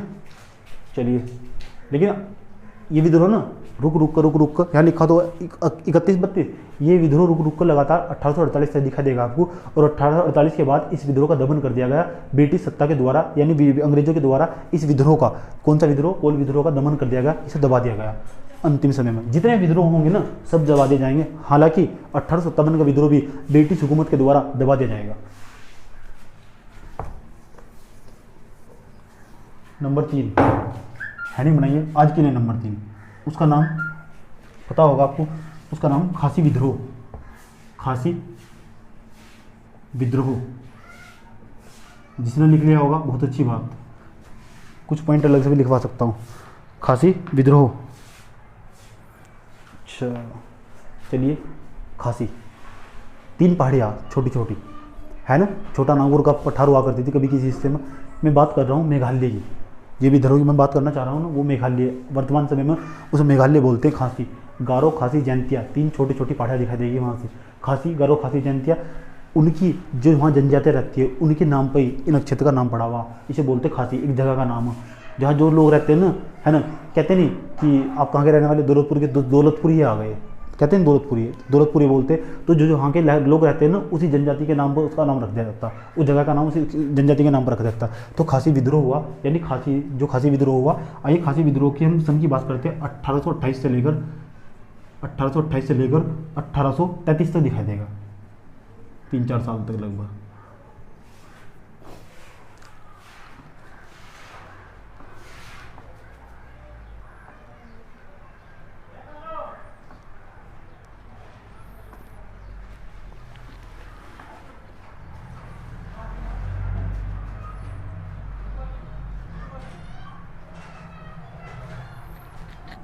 एक देखो कारण क्या था विद्रोह का, पहले आप क्षेत्र लिखो इसका, जो खासी विद्रोह होगा इसका क्षेत्र लिखो। अब क्षेत्र लिखो आप इसका, पूर्वी बंगाल, इसमें लिखना पूर्वी बंगाल। आप ऐसे लिखोगे खासी विद्रोह का क्षेत्र पूर्वी बंगाल, पूर्वी बंगाल, इसका जो क्षेत्र होगा पूर्वी बंगाल होगा। नेतृत्व किसके द्वारा किया गया वो बाद में लिखने वाले, पहले इसकी कहानी सुनो थोड़ी सी। कहानी इस तरह थी, जो खासी जनजाति थी ना, वहाँ छोटे छोटे क्षेत्र में लोग रहते हैं। मैं आपको बताऊँ, पूरे जो खासी जगह, खासी जनजाति जहाँ पहाड़ियाँ, पूरे एशिया का सबसे सुंदर गांव इस क्षेत्र में, खासी क्षेत्र में। आप जाना कि सबसे सुंदर गांव पूरे एशिया का, समझ सकते हैं आप, कैन यू बिलीव इट, समझे। मैंने देखा हुआ हो, वहाँ जहाँ सबसे अधिक मात्रा में वर्षा होती है उसी क्षेत्र में दिखाई देगा खासी। चलो भूगोल दिमाग में तो जाता नहीं यार, पता नहीं क्यों जाता भूगोल। खासी विद्रोह क्षेत्र पूर्वी बंगाल दिखाई देगा। खासी विद्रोह जो होगा वहाँ की छोटी छोटी जनजातियाँ होगी। क्या हुआ आप देखो, सुनो क्या, एक जगह सिलसिवा पता कहाँ होती है, रास्ते में ब्रह्मपुत्र नदी आती है, ब्रह्मपुत्र नदी, और ये गांव होगा। इस गांव को काट के बीच में, तो कुछ घर बीच में आए और कुछ पेड़ प्रकृति बीच में आई, तो अंग्रेजों ने काट कर एक क्षेत्र, जब नहीं चाइना तक फैल गए थे अंग्रेज, चाइना का जो क्षेत्र था तवांग जिसे बोलते हैं, उस क्षेत्र तक चले गए। और उस क्षेत्र तक चलते चलते इन्होंने बीच में एक रोड का निर्माण करने की कोशिश की, लेकिन बीच में कौन आई, एक छोटी जनजाति आई, और जनजाति कौन सी थी, खासी जनजाति। उसे यहाँ गांव का एक मुखिया हुआ करता था, उसका नाम तीर्थ सिंह था, है नहीं, वो गांव का मुखिया था इस क्षेत्र का। तो उनसे कहा गया अंग्रेजों के द्वारा कि रातों रात ये घर खाली रहना चाहिए, लेकिन वो भी क्या करता, वहाँ के लोग ही नहीं मान रहे थे। जब लोग नहीं मान रहे थे तो फिर वहाँ का मुखिया का पद किसी और को दिया गया अंग्रेजों के द्वारा। देखो उनकी संस्कृति में हस्तक्षेप नहीं हो रहा, मैंने बताया जब भी उनकी संस्कृति या प्रकृति में या कल्चर में हस्तक्षेप होगा ना, तो याद रखना तभी विद्रोह होगा। और विद्रोह ऐसा नहीं, बड़ी मात्रा में विद्रोह होगा, अधिक मात्रा में लोग मारे जाएंगे। ये कुछ भी कर सकते थे, समझे, ये कुछ भी कर सकते थे अपने क्षेत्र को बचाने के लिए, अपने कल्चर। और आज भी देखोगे, मैं केरल में घूमने के लिए गया था ना, केरल में ऐसा कोई भी घर नहीं था, घर छोटे छोटे थे, ऐसा कोई भी घर नहीं था जिस घर के बाहर भगवान की तस्वीर ना हो। आपको अलग अलग चित्र दिखाई देंगे, ऐसा जो आटा होता है आपको दिखाओ, सफ़ेद सफ़ेद आटा वगैरह होगा, आटा वगैरह उस तो चित्र बना कर रखते हैं घरों के बाहर। केरल में जब मैं घूमने के लिए गया था, समझे, ऐसे होते थे ये लोग, समझे। इन्हें मतलब नहीं है, तुम्हें बताऊँ आज तक ये आज भी अपने जो भगवान होगा, भगवान अल्लाह गॉड ईश्वर खुदा कुछ भी हो, मुझे तो पता नहीं, है नहीं, उस पर सबसे ज़्यादा विश्वास करते हैं आज भी। यही इनका कल्चर, यही इनकी संस्कृति। जितने भी आपको नृत्य दिखाई देंगे, जब आप आर्ट एंड कल्चर पढ़ोगे, इतिहास का ये एक भाग पढ़ोगे आप, तो आर्ट एंड कल्चर पढ़ोगे तो आप देखोगे उत्तर भारत के अंदर कोई भी शौक नहीं होता, कोई भी त्यौहार नहीं होता। दक्षिण भारत के अंदर आए दिन त्यौहार होंगे, हफ्ते वाइज त्यौहार होंगे। अब आप समझ सकते होंगे कि वहाँ का कल्चर कितना मजबूत होगा। अगर कोई भी उनके कल्चर में हस्तक्षेप करने की कोशिश करेगा तो याद रखना अंजाम बुरा होगा, चाहे वो जल्लीकट्टू ही क्यों ना हो। देखो जल्लीकट्टू ले कितना बड़ा विवाद हुआ, आखिरकार उन्हें ये फैसला मानना पड़ा सुप्रीम कोर्ट का। जल्लीकट्टू में देखो किस तरह व्यक्ति की मृत्यु हो जाती है, और भी बताऊंगा आपको, समझे। ऐसे ऐसे कल्चर, जब कभी आर्ट एंड कल्चर पढ़ाने का मौका मिला तो आर्ट एंड कल्चर भी मेरा फेवरेट टॉपिक रहा हुआ। संस्कृति बहुत सारे मैंने फोटो कैद किए हुए, घूम कर अलग अलग क्षेत्र पर, है ना, पढ़ाई के लिए, ताकि मैं बच्चों को समझा सकूँ। देखो इस तरह यहाँ इस तरह डांस करते हैं, इस तरह यहाँ रहते हैं, गोवा में, कर्नाटक में, केरल में, सब घूमा हुआ है, बैंगलोर में।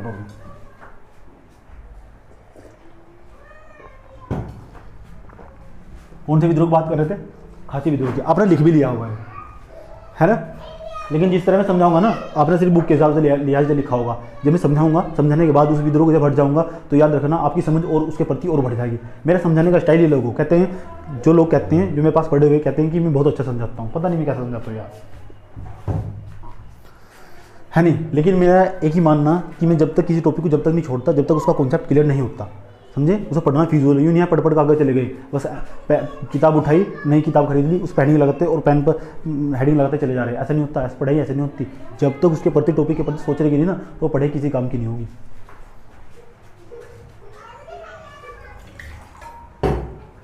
पानी बहुत पीना पड़ता है यार आजकल, गला खराब हो गया। हाँ तो बच्चों बात करें खासी विद्रोह। खासी विद्रोह, खासी होगी मुझे यार। खासी विद्रोह क्षेत्र पूर्वी बंगाल, कारण समझ गए होंगे आप। अंग्रेजों का यही काम था कि रोड बना रहे थे वहाँ से, उनके संस्कृति में हस्तक्षेप होगा। चलिए आप समझ गए होंगे। हाँ, लेकिन इसके लिए एक व्यक्ति का नाम आपको याद रखना, नेतृत्वकर्ता जो थे इसके। पर्सनों की चर्चा तो नहीं करी, क्योंकि अगर मैं इसके साथ साथ पर्सनों की भी चर्चा ही करूँगा ना तो टॉपिक बहुत बड़ा हो जाएगा। अगर आप ऑफलाइन क्लास में होते ना तो फटाफट बताकर तेज निकल जाता मैं, समझे। अगर ऑफलाइन क्लास में होते आप बताकर तेज निकल जाता, उसके साथ ही पर्सनों की चर्चाएं करता ऑनलाइन में। लेकिन ऑनलाइन में इतना संभव नहीं है, लिमिटेड सोर्स होगा मेरे पास। लिमिटेड सोर्स के तहत 2 घंटे का वीडियो बन सकता है, इससे फालतू में बना भी नहीं सकता। आज मैंने 4 घंटे की क्लास ली, सुबह सुबह उठकर 4 घंटे, समझ सकते हैं। 4 घंटे तो लगातार जियोग्राफी पढ़ा है।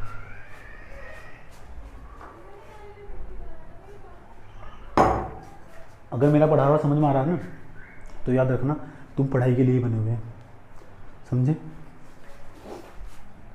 नेतृत्वकर्ता का नाम याद रखना इसके जो नेतृत्वकर्ता दिखाई देंगे 1827 में, वे होंगे छतर सिंह।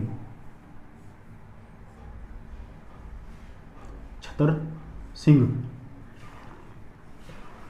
और क्या, छतर सिंह के बाद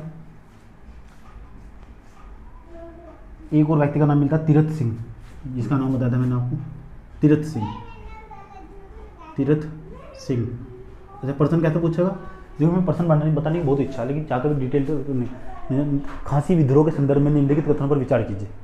पहला कथन, इसमें तो कोई सी भी लाइन बता सकता। खासी विद्रोह का नेतृत्व प्रारंभिक, खासी विद्रोह का नेतृत्व प्रारंभ में तीरथ सिंह के द्वारा किया गया। आपको बताना है स्टेटमेंट सही है गलत है, ये गलत है। तीरथ सिंह के छतर सिंह के द्वारा किया गया। ये होंगे पर्सन, ये यूपीएससी का पर्सन जो मैंने आपको बताया बोलोगे। या पीसीएस का क्या पर्सन होगा, तीरथ सिंह किससे संबंधित है, खासी विद्रोह, तो ये पीसीएस का पर्सन होगा। यही अंतर है, यही अंतर दिखा देगा आपको, यही अंतर दिखाएगा यूपीएससी में और पीसीएस में। यही हो स्टेट पीसीएस, ये हो एक एसडीएम और डीएम में फ़र्क, समझे। यही हो एक ब्लॉक अधिकारी में और एक जो जिला अधिकारी में फ़र्क, यही हो। जब पर्सनों में अंतर, जब पर्सनों में अंतर दिखाई देगा तो फिर पोस्टों में अंतर दिखाई देगा, समझिए। जैसी पढ़ाई करोगे ऐसी जॉब मिलेगी।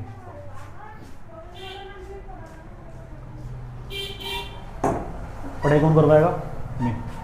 टेंशन क्यों लेते हो, सोनू सर है ना। और क्या और क्या और क्या और क्या और क्या।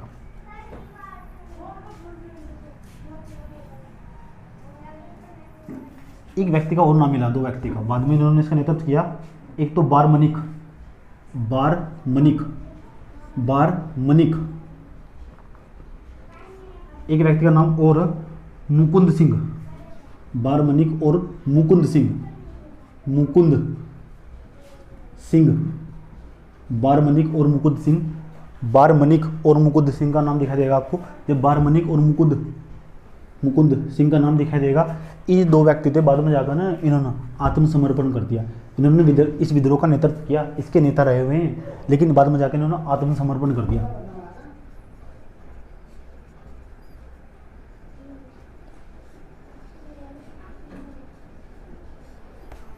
चलिए, रीजनल हिस्ट्री, और रीजनल हिस्ट्री को भूलना लाजमी। मुझे भी देख देख कर नाम याद आते हैं। जब मैंने विद्रोह का नाम लिया तो मेरे उसका डाटा धीरे धीरे एनालाइज होने लगता, मेरे याद आता, क्योंकि मैंने इसे लगभग कई बार रिवाइज किया होगा। रिवाइज तो नहीं किया, लेकिन पढ़ा कर रिवाइज हो रखा, पढ़ा कर ना एक्सपीरियंस, अनुभव हुआ।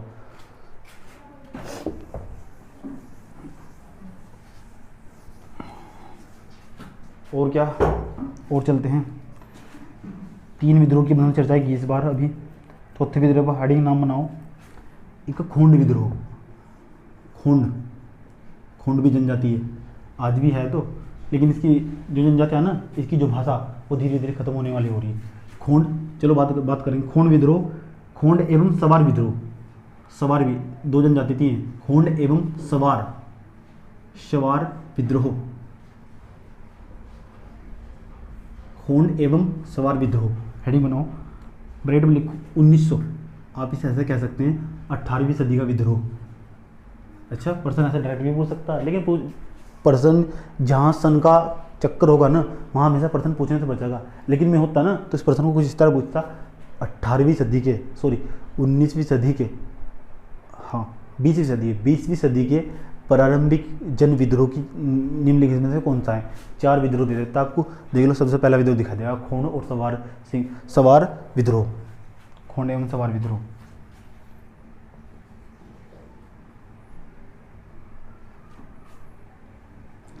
देखो एक क्षेत्र उड़ीसा, उड़ीसा, तो उड़ीसा के अंदर ना खोंडमल नाम का एक क्षेत्र होगा। उस खोंडमल नाम के क्षेत्र के अंतर्गत जो लोग रहते हैं, आदिवासी लोग, आदिवासी लोग कपड़े भी नहीं पहनते हैं, उनके पास आई नहीं, उन्हें डेमोक्रेसी से कोई मतलब ही नहीं है, आज भी है। उन्हें एक नया नाम दिया गया वर्तमान समय में, जिन्हें आप नक्सलवादी बोलते हैं, समझे। और वे ऐसा मान कर चलते हैं जो वर्तमान सरकार है ना, लेकिन वर्तमान सरकार उनका उत्थान चाहती है। आज की बात बता रहा हूँ, वर्तमान सरकार इनका उत्थान चाहती है। उस टाइम की सरकार इनका उत्थान नहीं चाहती थी। उन्हें तो एक ही चीज़ का मतलब था कि ट्रांसपोर्ट के लिए बस रोड चाहिए, चाहे जनजाति को सामने से हटाने क्यों ना पड़े, इसलिए विद्रोह होते थे। आज भी वही करती है जो वे लोग हैं ना, वे आज भी इस सरकार को भी आज भी यही सोचते हैं। उन्हें क्या पता कौन है प्रधानमंत्री, उन्हें कोई मतलब नहीं है दुनियादारी से, उनकी समझ में नहीं आता। उनकी लैंग्वेज भाषा भी अलग, जंगल में रहते हैं, उन्हें कोई मतलब ही नहीं है, उनके पास कोई कागज भी नहीं है, कोई प्रूफ ही नहीं है। तो वहाँ के जो आदिवासी लोग थे ना, उनके द्वारा जो विद्रोह किया गया, जो वहाँ के लोग थे, खोंडमल क्षेत्र के अंदर जो लोग रहते थे उन्हें बोलते हैं खोंड जनजाति। आदिवासी लोग उन्हें खोंड जनजाति कहते हैं। जो आपको लाइन अच्छी लगे लिख लेना, समझे, मैं समझाऊंगा। अब क्षेत्र क्या था, उड़ीसा, उड़ीसा। अच्छा,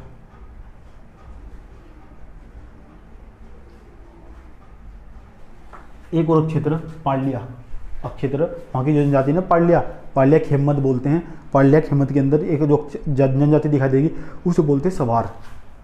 इनके पास उसे बोलते हैं क्या, सवार बोलते हैं, सवार।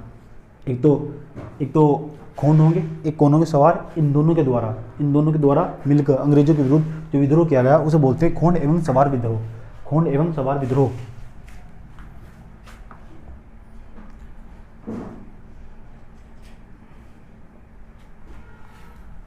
कारण क्या था, कारण ये था कि जो दीकू लोग थे ना, अभी तो बताया था मैंने आपको, बाहर से लोग आकर इनके क्षेत्र में बसना स्टार्ट हो गए।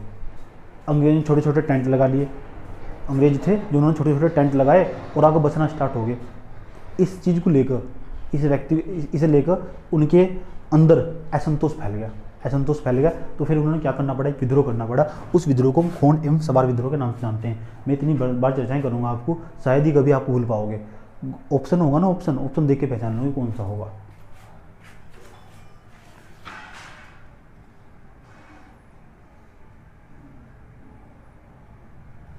अच्छा, इसका जो नेतृत्व किया गया, नेतृत्वकर्ता कौन थे इसके, उसका नाम था चक्र बिसोई।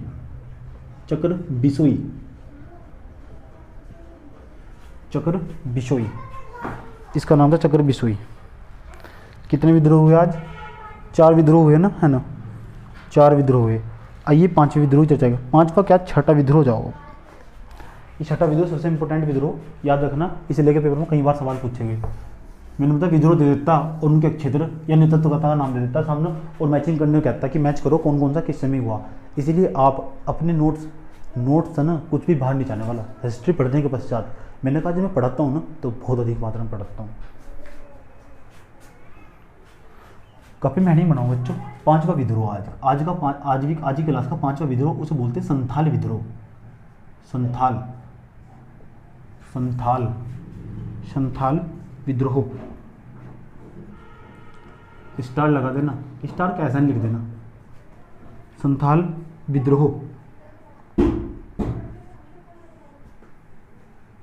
विद्रोह, ये 1855 से लेकर ना 1855 से लेकर 56 ईस्वी तक। सभी विद्रोह पढ़ने के पश्चात मैं आपको ये भी बताऊंगा कि कौन कौन से महत्वपूर्ण होंगे, और ये मैंने आपको बताया। ऐसा लिखवाया, ऐसा लिखवाया, जैसे भैवी आंदोलन होगा, संथाल विद्रोह होगा, जो सबसे स्टार्टिंग में पढ़ा था, सन्यासी विद्रोह हुआ, इस तरह के जो आंदोलन जो खास जितने भी आपको पढ़ने के दस्ता जो आपको अच्छे लगे याद रख सकते हैं। लेकिन आपको बताओ हेडिंग देखते ही आपको सब याद आ जाने वाले हैं अगर आप अच्छे तरीके से रिविजन कर रहे होंगे। दिन में 2 बार रिविजन किया होगा आपने। संथाल विद्रोह थोड़ा क्रिटिकल टॉपिक है ये, थोड़ा इसे कोई भी टीचर हो पढ़ाने से बचता। सर्च करके देखना, आज यूट्यूब तो देख रहे होंगे आप, यूट्यूब पर सर्च कर देखना कि जन विद्रोह कौन कौन से दिखाई दे, तो नाम दिखाई देना पूरे यूट्यूब पर, तो मुझे भी लिंक भेजना उसका कि कौन से पे इस तरह से डिटेल से पढ़ाएगा ऐसे चैनल का, मैं भी उसे प्रणाम करूँगा हाथ जोड़कर, है ना।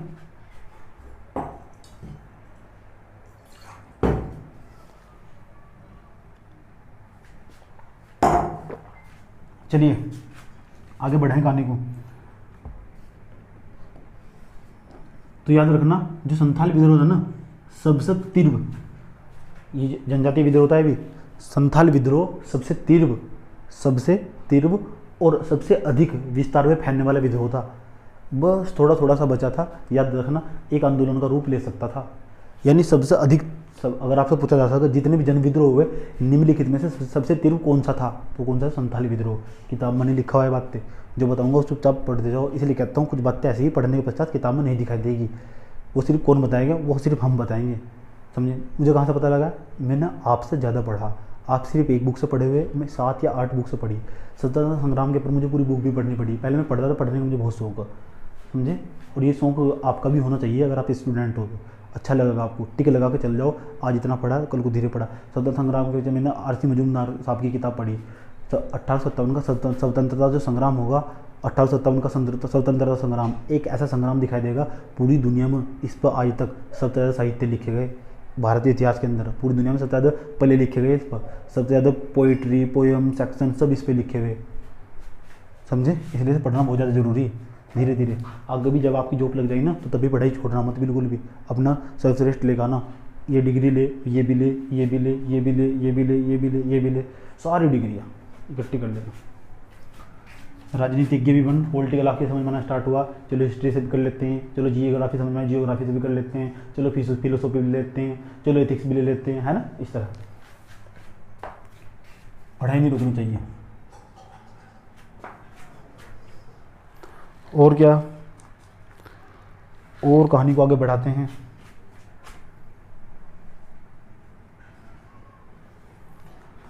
ध्यान से समझना सब बच्चे अच्छे तरीके से। इसका क्षेत्र पहले आप लिखो, यह सबसे तीव्र और अधिक विस्तार में फैलने वाला विद्रोह था। यह सबसे तीव्र और अधिक विस्तार में फैलने वाला विद्रोह था। इसका क्षेत्र लिखना बहुत ज़्यादा जरूरी। अक्षेत्र का नाम है भागलपुर। अच्छा, भागलपुर, बताओ भागलपुर कहाँ, बिहार के अंदर भागलपुर। सबसे ज़्यादा बाढ़ आती है यहाँ से, देखा नहीं कुछ दिन पहले यहाँ की 2019 में किस तरह खतरनाक तरीके से बाढ़ आई थी भागलपुर के अंतर्गत। सब वो सारे लोग किस तरह नाव में निकालना पड़ा था। 2000 कोसी नदी इसमें से वो गुजरती है, जब वो अपना रूप धारण करती है ना, सबको उड़ा ले जाती है। पढ़ाएंगे कभी भूगोल में आपको। भागलपुर जो भी, भागलपुर और राजमहल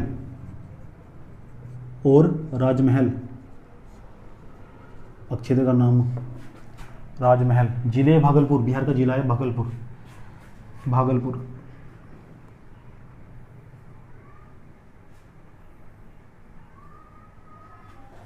कारण क्या था, कारण वही पुराने वाला कारण था, इनका शोषण हो रहा था, किसान थे वहाँ थे, पुलिस के द्वारा शोषण किया जा रहा था, जो अंग्रेज के द्वारा भू राजस्व लिया जा रहा था। कारण एक ही था इनका, ठीक है। कारण भू राजस्व, पुलिस प्रशासन और ब्रिटिशों के द्वारा किया गया शोषण। भू राजस्व, पुलिस प्रशासन और ब्रिटिशों के द्वारा किया गया शोषण, ये दुर्व्यवहार भी कह सकते हैं।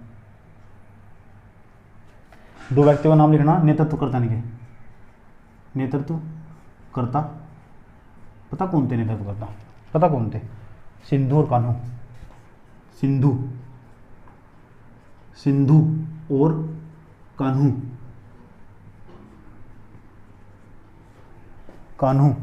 चलिए, सिंधु और कान्हू।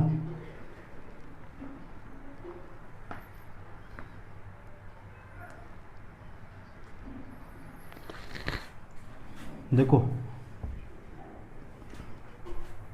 देखो जब जमींदार मिलकर का शोषण कर रहे, जमींदार मिलकर का शोषण कर रहे, किनका? संथाल वहाँ की जनजाति थी, भागलपुर जो क्षेत्र में रहा करती थी संथाल, आज भी है इनके वंशज, समझे। और जब बिहार भागलपुर के अंदर जाओगे ना, वहाँ बड़े बड़े बोर्ड लगे हुए इन विद्रोहियों के जो उनमें मारे गए थे ना, उनके नाम भी लिखे हुए। सिंधु और कानू का तो नाम वहाँ लिखा हुआ। सिंधु 1855 में मारा गया था, और जो कानू था ना, ये 1856 में मारा गया था। इन्होंने क्या किया था, जो वहाँ के महाजन लोग हुआ करते थे, बड़े बड़े लोग हुआ करते थे, उनकी हत्या करनी स्टार्ट कर दी, बड़े बड़े अधिकारियों की हत्या करनी स्टार्ट कर दी इन विद्रोहियों ने। एक बात बताओ, ये विद्रोह जरूर हुआ करता था क्या? जो विद्रोह था ये करनी जरूरी था क्या? हिंसा सही है, अहिंसा सही है? आपको बताऊँ, हिंसा भी कहीं ना कहीं सही है। अगर ये हिंसा ना करते ना, तो ब्रिटिश सत्ता कमज़ोर ना पड़ती, है ना।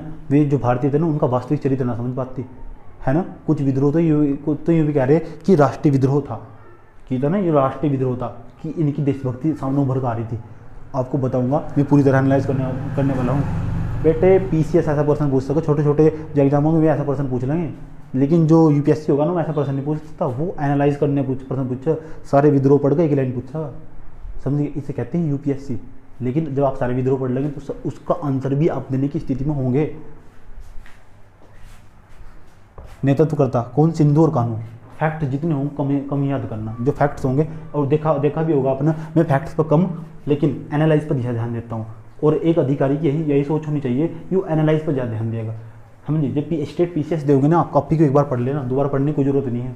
चाहे सब्जेक्टिव के लिए चाहे ऑब्जेक्टिव के लिए पढ़ रहे हो, नोट्स जिसका जितना अच्छा होगा उस बच्चे को इनाम दिया जाएगा, याद रखना। इसलिए नोट्स बहुत साफ होना चाहिए। मैं सबके नोट्स चेक करूँगा, पूरी जब हिस्ट्री पढ़ा दूंगा तो चेक करूँगा किसके नोट्स सबसे बेहतरीन होंगे। जिस बच्चे के नोट्स सबसे बेहतरीन होंगे उसे भारी मात्रा में इनाम दिया जाएगा, याद रखना। क्योंकि एक नोट्स की जो कॉपी होगी वह यहाँ सबमिट हो जाएगी आपके, और वही नोट्स सबके आगे चलने वाले हैं। जब मैं पढ़ाया करूँगा ना बाद में, तो बाद में जब मैं पढ़ा करूँगा, पढ़ाना नहीं छोड़ने का बिल्कुल भी, समझे। जब मैं पढ़ाया करूँगा बाद में, तो आपके नोट्स कॉपी कर जिस तरह ऐप बनाया जाएगा, वेबसाइट बनाई गई, तो आपके नोट आगे जाकर मतलब फेमस हो जाएंगे आप भी। तो पता होना चाहिए किसके द्वारा नोट्स लिखे गए। तो एक बच्चे या 2 बच्चे या 3 बच्चे के नोट्स सिलेक्ट किए जाएंगे, अधिक मात्रा में इनाम दिया जाएगा। इसलिए मैं आपसे रिक्वेस्ट करूँगा, आप साफ अच्छे वाले नोट्स बनाओ।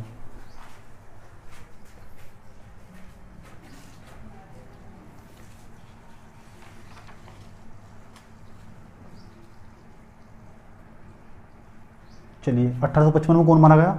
1855 में सिंधु मारा गया और कानू मारा गया, समझिए। अर्थात ऐसे कह सकते हैं, संथाल विद्रोह को भी ब्रिटिशों के द्वारा दबाना बहुत आसान था, भले ही तीव्र और अधिक मात्रा में क्यों ना फैला हो। ये अर्थात परिणाम स्वरूप ये विद्रोह भी दबा दिया गया। किसके द्वारा? अंग्रेजों के द्वारा।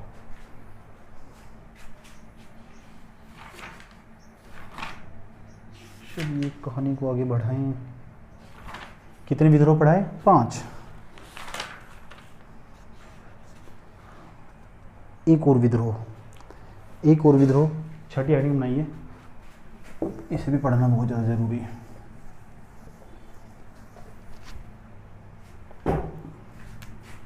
एक और विद्रोह था, उसका नाम था मुंडा विद्रोह।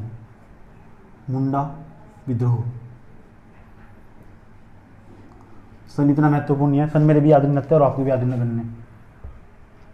1893 से लेकर 1900 तक, 1893 से लेकर 1900 तक, लगभग 7 साल तक ये विद्रोह चला। और उसके बाद इस गुलान विद्रोह भी कहते हैं। कौन सा विद्रोह? उलगुलान विद्रोह भी कहते हैं, जो मुंडा विद्रोह होगा, समझे। आइए कहानी को आगे बढ़ाएं। जैसे छोटा नागपुर बिहार और झारखंड, अच्छे से लिखो, छोटा नागपुर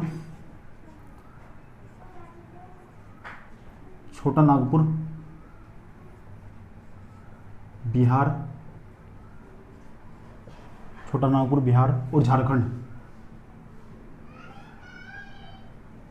ये 3 क्षेत्र देश के। जो मुंडा विद्रोह होगा वो 3 क्षेत्र में दिखाई देगा। कौन से में? छोटा नागपुर, बिहार और झारखंड। चलिए, चीज़ें समझ में आनी चाहिए, चाहे मैं आपको किसी भी तरह समझा रहा हूँ, ठीक है।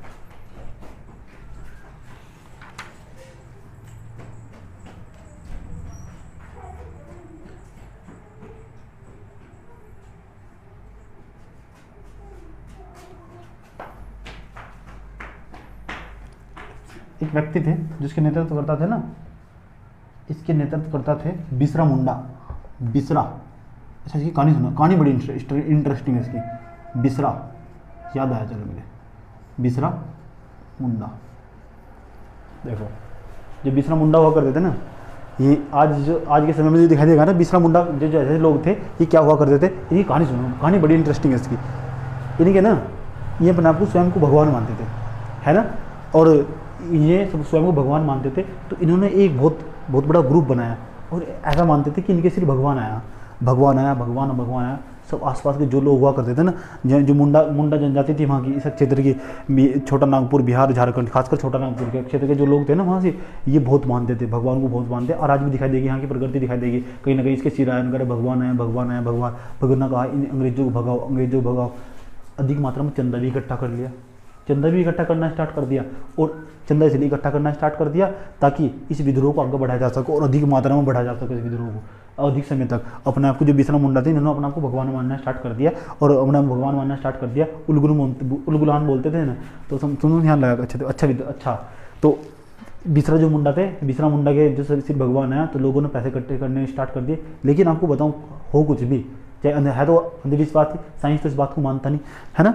जो बिसरा मुंडा होंगे इनकी सिर्फ भगवान आया, तो भगवान आया तो धीरे धीरे इन्होंने जो पूरा विस्तार कर दिया, पूरा अपने विद्रोह का विस्तार कर दिया और अंग्रेजों को अधिक मात्रा में हानि पहुंचाई, समझे। इन्हें कहते हैं भगवान आया। तो आप अंदाजा लगा सकते हो कि किस तरह कुरीतियाँ हुआ करती समाज में, किस तरह का जो समाज था वहाँ रूढ़िवादी समाज था, इस तरह आपको रूढ़िवादी समाज दिखाई देगा। यानी आप ये विद्रोह सिर्फ इसलिए नहीं पढ़ रहे क्योंकि आप पढ़ रहे हैं ना, आप इसलिए पढ़ रहे क्योंकि आप इन्हें जानना चाह रहे, आप अपने भारत को जानना चाह रहे, आपका भारत किस तरह था, कौन कौन से क्षेत्र में क्या था। पढ़ने का असली मतलब ये अल्टीमेट गोल है, समझ गए नहीं। इसे पेपर के लिहाज से ना पढ़ो, अपनी समझ के लिए पढ़ो।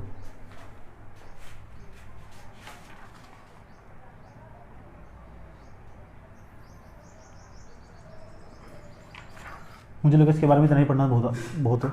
चलिए बस इतना ही बात याद रखनी इसके अंदर। और 1 मिनट का ब्रेक, 1 मिनट का मैं भी आता हूँ, 1 मिनट के ब्रेक के बाद वेट करो।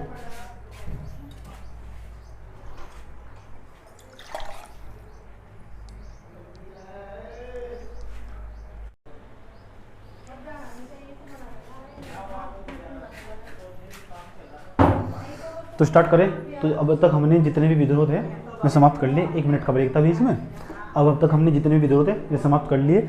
समाप्त करने के पश्चात अब हम जिस बड़े विद्रोह पर चर्चा करना चाह रहे हैं, सभी विद्रोह का एक ही विद्रोह, सबके विद्रोह के नाम का सिर्फ एक ही विद्रोह था। वो कौन सा था वो पता होना चाहिए आपको। आप इसे सैनिक विद्रोह समझिए, आप इसे सैनिक विद्रोह समझिए। 1857 का विद्रोह आप कॉपी में हेडिंग बनाइए। यहाँ से mains, pre, UPSC, PCS, state PCS या अदर एग्ज़ाम के लिए क्वेश्चनों की बारिश होगी आपके सामने। मैं आप इस विद्रोह को पढ़ाने के पश्चात जब मैं कहूँगा ये पूरा हुआ, उसके बाद आपका एक बहुत ही सुंदर टेस्ट होगा। मुझे नीचे कमेंट बॉक्स में बस आपका नाम पर्सन उत्तर दिखना चाहिए, समझे। टेस्ट ऑनलाइन भी हो सकता है, हालांकि मैं कोशिश करूँगा कि टेस्ट को रिकॉर्डेड ही लूँ।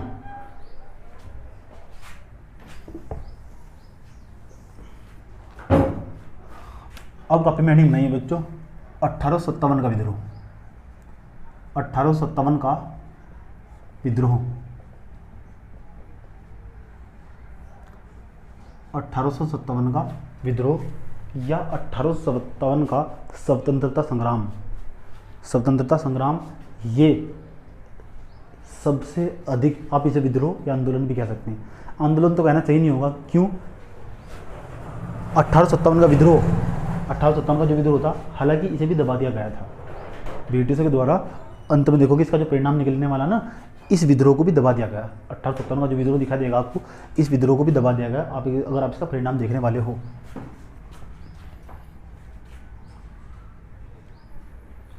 अच्छा 1857 का विद्रोह या 1857 का स्वतंत्रता संग्राम।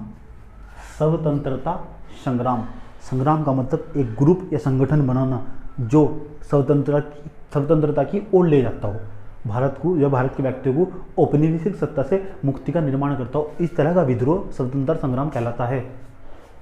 लिखना नहीं, लिखना क्या वो बताऊंगा अभी। अभी आपको अपनी सोच डेवलप करनी। मैं इसे इतने डीप तरीके से पढ़ाने वाला, शायद डीप में यूँ नहीं है कि डेप्थ में कि मैं पूरे के पूरे फैक्ट्स आपके सामने रख दूँ, रीजनल एरिया पे ले जाऊँ, पूरे इतिहास को धरातल पे ले जाऊँ। फैक्ट्स का मतलब एनालाइज बहुत ज़्यादा जरूरी होगा। एनालिटिकल पढ़ाऊंगा, मैं आपको पूरी तरह विश्लेषणात्मक पढ़ाऊंगा कि इसका विश्लेषण कर क्या अर्थ निकलता, क्या होना चाहिए इसका, कि क्या हुआ था, पर्सन कैसे बन सकते। एक भी पर्सन गारंटी दे रहा हूँ किस तरह का भी पर्सन होगा आपके 18 जो मैं पढ़ाऊंगा ना उसकी उस बाहर कभी नहीं जाएगा। आए हुए पर्सन या जो पर्सन आएंगे सब पर चर्चा ही करूँगा आपके साथ, समय थोड़ा ज़्यादा लग सकता है। 1857 में विद्रोह हेडिंग बनाई होगी, इसके अंदर पहला पॉइंट लिखने से पहले सुनिए, लिखने से पहले सुनिए। 1857 का जो विद्रोह था, 1857 का विद्रोह एक ऐसा विद्रोह था, ऐसा स्वतंत्र संग्राम था जिससे औपनिवेशिक सत्ता से मुक्ति के लिए औपनिवेशिक सत्ता के द्वारा सर्वाधिक औपनिवेशिक सत्ता, आप ऐसे कह सकते हैं, औपनिवेशिक सत्ता की ऐसी घटना थी जिस पर सर्वाधिक साहित्य लिखा गया, सबसे ज़्यादा बुक लिखी गई इस पर। तो याद रखिए, अंग्रेजों के द्वारा भी और भारतीयों के द्वारा भी, या औपनिवेशिक भारत की, पूरे औपनिवेशिक भारत, हम बात कर रहे हैं औपनिवेशिक भारत की, पूरे भारत की नहीं, औपनिवेशिक भारत की एक ऐसी घटना थी, औपनिवेशिक भारत की जब तक ब्रिटिशों की हुकूमत थी, औपनिवेशिक भारत की ऐसी घटना थी जिस पर सर्वाधिक साहित्य लिखा गया। आप जो हमने आपको बताया, इस पर इस लाइन को नोट्स में मेंशन कीजिए। यह औपनिवेशिक भारत की, औपनिवेशिक भारत समझ गए होंगे आप, एक ऐसा औपनिवेशिक का मतलब हो कि कोई राष्ट्र देश हमारा हो लेकिन ऑर्डर बाहर के फॉलो करने पड़ रहे हो, तो इस तरह जो चीज़ हम पर थोपी जा रही हो, तो इस तरह उसे कहते हैं उपनिवेशवाद, उसे बोलते हैं उपनिवेशवाद, उससे दूसरा नाम है औपनिवेशिक, समझे। तो हमारा जो देश था ना ये भी औपनिवेशिक था। 1857 का जो विद्रोह था ना, 1857 का विद्रोह औपनिवेशिक भारत की एक ऐसी घटना थी जिस पर सर्वाधिक साहित्य लिखा गया। आप इसे नोट्स में मेंशन कीजिए, सर्वाधिक साहित्य लिखे, जितनी बात बताऊं यूँ नहीं है कि आए 1857 का विद्रोह 10 मई 1857 को हुआ, मंगल पांडे चर्बी निकाल ली, सब यार कुछ भी नहीं है। पढ़ने का तरीका, अप्रोच बदलो, समझे। हिंदी मीडियम के बच्चे पढ़ते तो बहुत, लेकिन मैं बताऊँ हिंदी मीडियम के बच्चे सर्वाधिक मेहनती होते हैं, लेकिन उनका हमेशा अप्रोच गलत, स्मार्टनेस में तरीके से तैयारी करते हैं। अब आप धीरे धीरे मेरे साथ पढ़ रहे होंगे, अब आपकी समझ में आना स्टार्ट होगा कि जो एग्ज़ाम बड़े वाला वो क्या पूछता है, एग्ज़ाम की डिमांड क्या, कि किस तरह का एग्ज़ाम क्या पूछता। और जब तक आपकी समझ में आनेगा ना, कोई भी एग्ज़ाम क्लियर नहीं कर सकते बाबू, कोई भी एग्ज़ाम। अच्छा, तो फिर एग्ज़ाम किस तरह क्लियर होगा, उसकी समझ आनी जरूरी। समझ कब आ गई, जब आप मुझे सुन रहे होंगे, सीधी सी बात है। लिख लिया होगा आपने पहला पॉइंट 1857 के विद्रोह के अंतर्गत, पहला पॉइंट आपने लिख लिया होगा। यह 1857 यह औपनिवेशिक भारत की ऐसी घटना थी एक ऐसा इवेंट था, ऐसी घटना थी जिसके अंतर्गत सर्वाधिक साहित्य लिखा गया, साम्राज्यवादी इतिहासकार के द्वारा भी और साम्राज्यवादी इतिहासकार के द्वारा भी और भारतीय इतिहासकारों के द्वारा भी इस पर सर्वाधिक साहित्य लिखा गया, समझे। उसी टाइम जब भी कोई घटना होती है ना, उसी समय जो ब्रिटिश होते थे उस पर कहावत लिखते थे, लेख लिखते थे, जिससे आर्टिकल दिखा देंगे। मैं भी आर्टिकल लिखता हूँ आपको किसी भी घटना को लेकर, जो वर्तमान समय में कोरोना वायरस चल रहा है, मैंने इस पर लगभग 60 से 70 आर्टिकल लिखे होंगे, आपको जानकर हैरानी होगी। मैं भी अपना लिख सकता हूँ, लेकिन मैं धीरे धीरे अपनी इंग्लिश इंप्रूव कर रहा हूँ ताकि मैं इंग्लिश में लिखने की कोशिश करूँ किसी चीज़ को, जो आर्टिकल होंगे कि किसी तरह, ताकि वे आपको समझ में आओ, बाद में आप पढ़ सको, समझे। तो जो वर्तमान में घटना होती रहती है, मैंने लिखने की बहुत कोशिश करता हूँ, ठीक है। इस तरह आप, इसलिए जो लैंग्वेज होगी आप देखोगे, जब मैं आपको लिखाऊंगा, लिखवाना स्टार्ट करूँगा तो आपको बताऊँगा उसमें भाषा किस तरह प्रभावशील दिखा देगी आपको, मेरी जो लैंग्वेज होगी। 1857 का विद्रोह, 1857 का विद्रोह, पहली लाइन लिख ली होगी आपने। सेकंड पॉइंट बहुत लिखाऊंगा मैं अलग ना। सेकंड पॉइंट,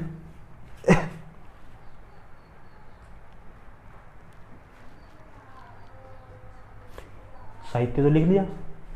साहित्य पता किसके द्वारा लिखा गया, अधिकांश जो साहित्य साम्राज्यवादी इतिहासकारों के द्वारा। साम्राज्यवादी इतिहासकार कौन, ब्रिटिश इतिहासकार। और जब ब्रिटिश इतिहासकार 1857 की घटना का साहित्य लिख रहे होंगे, उसका पूरी घटना का जिक्र किया होगा, तो याद रखिए वे हमेशा सही तथ्य छुपाने का प्रयास करेंगे। जो मैं लाइन बोल रहा हूँ ना, आपके लिए हूबहू ये लाइन नोट्स में सेकंड पॉइंट पर लिखी जानी चाहिए।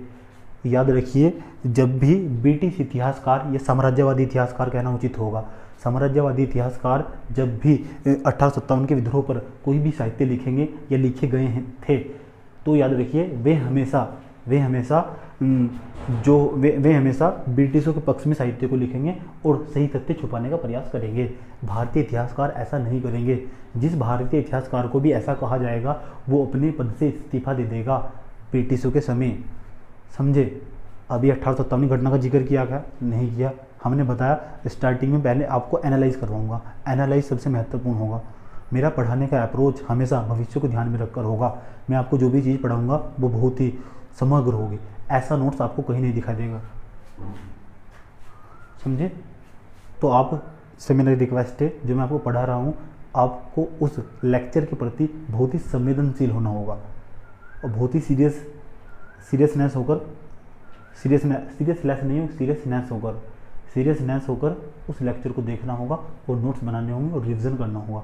यकीन मानिए हिस्ट्री एक बहुत ही लॉन्ग सेक्शन है। जो मैं आपको पढ़ा रहा हूँ, इसे पढ़ने के लिए अगर आप किसी क्लास में जाएंगे 30 से 35 हज़ार रुपये आपके लग जाएंगे, तब भी आप इतना अच्छा नहीं समझ पाएंगे। देखो कितना बोलना पड़ता है यार। सेकंड पॉइंट लिख लिया होगा आपने, मैंने कई बार बोला सेकंड पॉइंट, पीछे स्किप करके वीडियो को देखिए और आप लिख सकते हैं। चलिए कितने पॉइंट लिखे? 2 पॉइंट। आपको बताऊं, हमारा जो पढ़ने का 1857 का विद्रोह, आपको पता होना चाहिए जो 1857 का विद्रोह था, 1857 के विद्रोह का कारण क्या था। जब तक आप किसी भी विद्रोह का कारण नहीं समझ पाएंगे, ऐसा मानता हूँ उसे पढ़ना फिजूल है। ये थोड़ा ही 1857 का विद्रोह क्यों हुआ, सैनिकों ने किया, है नहीं, ये व्यक्ति थे उसके अंतर्गत यहाँ यहाँ नेतृत्व किया, सब पढ़ाएंगे आपको। लेकिन समय पर जो उसके शुरू का एनालाइज होगा वो बहुत महत्वपूर्ण होगा। ऐसा मत कहना कि सर बात बहुत करते हैं, लेकिन आपको समझाने के लिए, आपकी प्रॉफिट के लिए।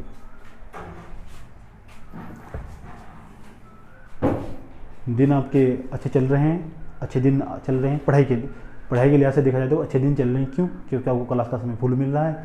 तो आपसे मेरा रिक्वेस्ट है, जब तक वीडियो ओपन रहेंगे ध्यानपूर्वक बार बार देखिए वीडियो आपके लिए। उसके बाद वीडियो को हाइड कर दिया जाएगा।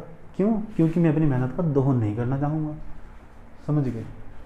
हाँ, जो यहाँ का बच्चा होगा, हमारी क्लास का बच्चा होगा, ऑफलाइन स्टूडेंट होगा, अगर उसकी डिमांड होगी तो उसे समय पर व्हाट्सएप पर वीडियो प्रोवाइड कराया जा सकता है।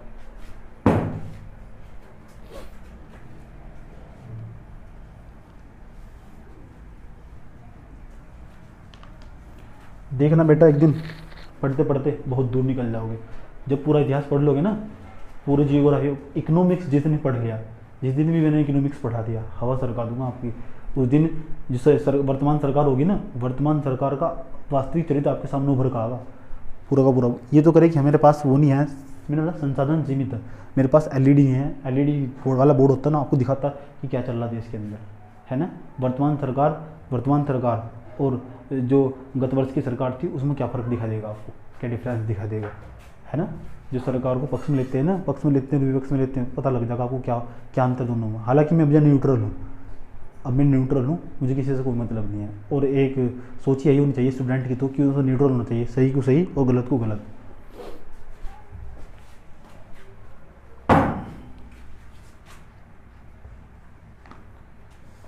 चलिए कारण 1857 के विद्रोह के कारण, है नहीं। तो हमने सिर्फ इतनी बड़ी हेडिंग नहीं लिखनी। जब आपको समझ में आया कि जो 1857 का विद्रोह था, 1857 का जो विद्रोह था क्यों हुआ, इसका मतलब क्या, क्यों का मतलब सीधा कारण। तो कारण क्या है, क्यों हुआ, तो आप हेडिंग बनाएंगे 1857 के विद्रोह का कारण। हर यूँ नहीं है बस लिखते जा रहे, सोचो पहले क्यों का अर्थ क्या हो, कारण। आइए जानते हैं 1857 के विद्रोह का कारण। तो आप हेडिंग बनाओ कापी में कारण, कि क्या कारण होगा। ऐसी कोई भी चीज़ नहीं लिखाऊंगा जो आपकी समझ में नहीं आएगी, एक एक शब्द समझाऊंगा।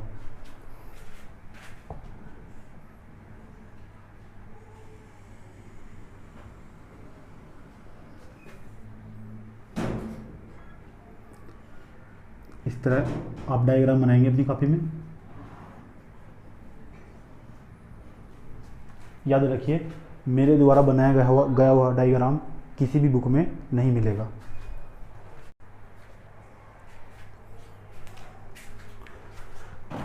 हेडिंग बनाया होगा आपने 1857 के विद्रोह का कारण। चलिए सबसे पहला, अच्छा कारण तो आपको पता ही होगा कि आप बताओ कि 1857 के विद्रोह का कारण होना क्या चाहिए क्या। तो आप कहोगे टैक्स लिया जा रहा था, लोगों को परेशान किया जा रहा था, है ना। आप अपनी लैंग्वेज में इस तरह तो कहोगे। और क्या कह सकते हैं आप, कर्जों को परेशान किया जा रहा था। तो आप ना इन सब जो शब्द आप सारे के सारे शब्द आपके दिमाग में आ रहे होंगे, मैं इन सभी शब्द के नाम का एक शब्द इस्तेमाल कर रहा हूँ, उसे कहते हैं आर्थिक कारण। आर्थिक मतलब इकोनॉमिक प्रॉब्लम, पैसे की प्रॉब्लम, मतलब उनके पास खाने पीने की प्रॉब्लम, ये तो होती है, इसे बोलते हैं आर्थिक कारण। तो क्यों उनके 1857 के विद्रोह का कारण कहीं ना कहीं हम आर्थिक कारण मान सकते हैं, और आप लिख सकते हैं आर्थिक कारण। आर्थिक कारण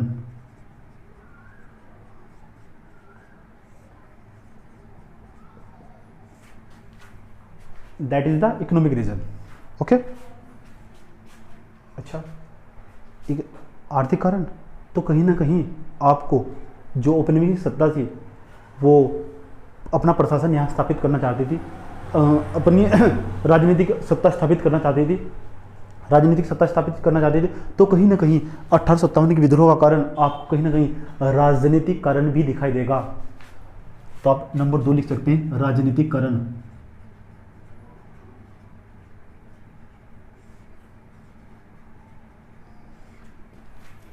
आप इसे मास्टर वीडियो भी कह सकते हैं। राजनीतिक कारण नंबर 3, आप चाहे तो इसके अंदर ही लिख सकते थे प्रशासनिक कारण, लेकिन प्रशासनिक कारण जो प्रशासन के द्वारा किस तरह, प्रशासन के द्वारा किस तरह गरीबों का, मजदूरों का, कृषकों का, जनजातियों का किस तरह शोषण किया गया, आप इस तरह का प्रशासन के द्वारा, जैसे अधिकारी हुआ करते थे, आपको पता होगा उस टाइम पर भी जो दीवान हुआ करता था, यानी अलग अलग क्षेत्र का मुखिया भी हुआ करता था, इसके द्वारा तो कहीं ना कहीं प्रशासनिक कारण भी आपको दिखा देगा 1857 के विद्रोह कारण। क्यों हुआ 1857 का विद्रोह, उसका कारण क्या था, इस तरह के आपको कारण दिखाई देंगे। और आपको बताऊं बच्चों, सीधा सीधा हूबहू इस तरह पेपर में यूपीएससी में इस तरह क्वेश्चन पूछ लिया, यूँ नहीं पूछा कि डेट का क्या थी, डेट क्या महत्वपूर्ण होती है नहीं, नाम तो महत्वपूर्ण होते ही नहीं, एनालाइज महत्वपूर्ण। That is the analyze is the importance of the UPSC exam and the state PCS exam. That is the present time. Okay. Number 3 लिखिए, प्रशासनिक कारण।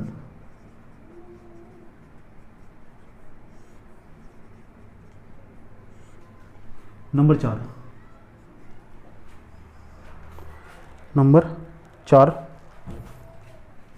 आपको बताऊं क्या दिखा देगा आपको, कर्मचारियों के जो वेतन होंगे ना, उसके अंदर भी जो कर्मचारी, देखो मैं हूँ ब्रिटिशों को अंदर ना, ब्रिटिशों जो ब्रिटिश थे, ब्रिटिश के द्वारा कर्मचारियों को जो वेतन दिया जाता था, अगर मैं भारतीय हूँ तो मुझे दिए जाएंगे 3000 रुपये। एक एग्जांपल दे रहा हूँ, अगर वो जो उसी पद पर, सेम पद पर मैं हूँ, कर्मचारी एक ही विभाग में काम करते हैं, एक ही पोस्ट, तो मुझे दिए जाएंगे 3000 रुपये, और उसे दिए जाएंगे पता कितने, उसे दिए जाएंगे 8000 रुपये। इसको बताइए शोषण नहीं होगा। यानी आप ऐसे कह सकते हैं कर्मचारियों के वेतन के अंदर विसंगति दिखाई देगी, और जब कर्मचारियों के वेतन के अंदर विसंगति दिखाई देगी तो वे क्या करेंगे, आंदोलन, दैट इज विद्रोह, आपकी भाषा में विद्रोह। कौन सा विद्रोह, 1857 का विद्रोह। तो इस तरह के इतने सारे कारण दिखाई देते हैं आपको। कौन सा, तो कर्मचारियों के वेतन में विसंगति, कर्मचारियों के वेतन में विसंगति, कर्मचारियों के वेतन में विसंगति। नंबर 5, अच्छा और क्या होना चाहिए आपको बताऊं, 1852 ईस्वी में ना, 1852 ईस्वी में एक कमीशन आया था। उस कमीशन को पता किसके नाम से जानते हैं, उस कमीशन को, कमीशन समझते हैं, कमीशन मतलब एक आयोग बनाया गया था अंग्रेजी सत्ता के द्वारा। एक आयोग बनाया गया, संस्था बनाई गई थी एक प्रकार की। आयोग वैसे संस्था में बहुत काफ़ी फर्क होता। एक आयोग बनाया गया 1857 ईस्वी में। कब, 1852 ईस्वी में। 1852 ईस्वी में एक कमीशन आयोग बनाया गया, आयोग बनाया गया। अब आप कहोगे जब कमीशन आयोग बनाया हमें क्या प्रॉब्लम है, कमीशन आयोग जब बनाया गया ना, तो जो 20,000 कर्मचारियों की इस कमीशन आयोग के द्वारा 20,000 कर्मचारियों की, 20,000 जमींदारों की जमीन हड़प ली गई इस कमीशन के द्वारा, ये बनाया गया था। अब बताओ प्रॉब्लम नहीं है क्या। बिहार और बंगाल के अंदर ना, बिहार इस कमीशन के द्वारा, आप ही मेंशन कर दो, बिहार और बंगाल के अंदर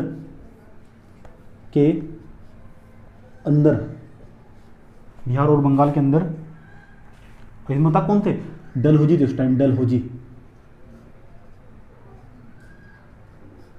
डलहौजी थे उस टाइम जो गवर्नर थे। बिहार और बंगाल के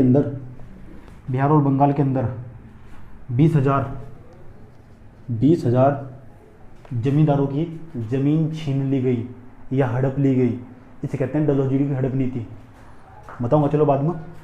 डॉक्ट्रिन ऑफ फ्लैप्स जिसे बोलते हैं, डलहौजी की हड़प नीति जिसे बोलते हैं, इस पर बात करेंगे बहुत अच्छे तरीके से, समझे। तो इतने कारण मुझे दिखाई देते हैं जहाँ तक मेरा आइडिया कि, और बताओ आपके दिमाग में कोई आ रहा हो और कोई कारण।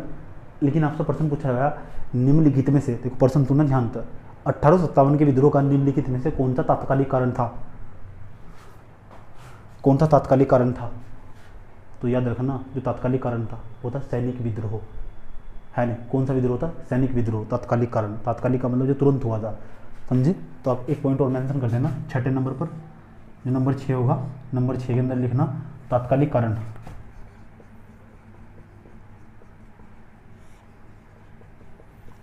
तात्कालिक कारण, तात्कालिक कारण कौन था? ब्रैकेट में लिख देना सैनिक विद्रोह। और नंबर 6 के बाद नंबर 7 एक और सामाजिक एवं सांस्कृतिक कारक भी थे। सामाजिक एवं सांस्कृतिक कारक।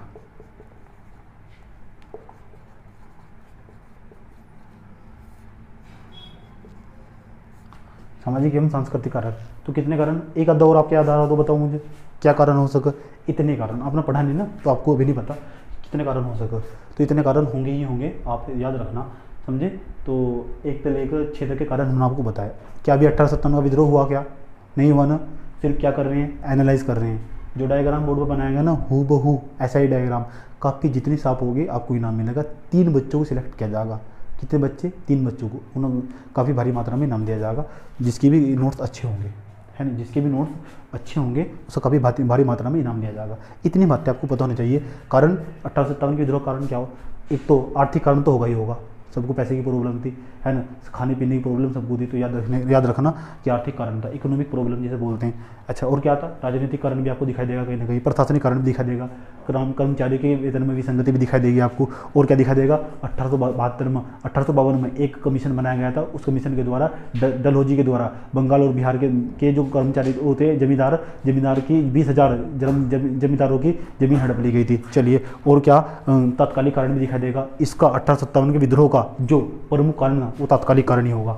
1857 के विद्रोह का जो प्रमुख कारण था वो क्या होगा? तात्कालिक कारण। वो पर्सन किस तरह बनाया गया उसके लिहाज पर डिपेंड करता था, समझे।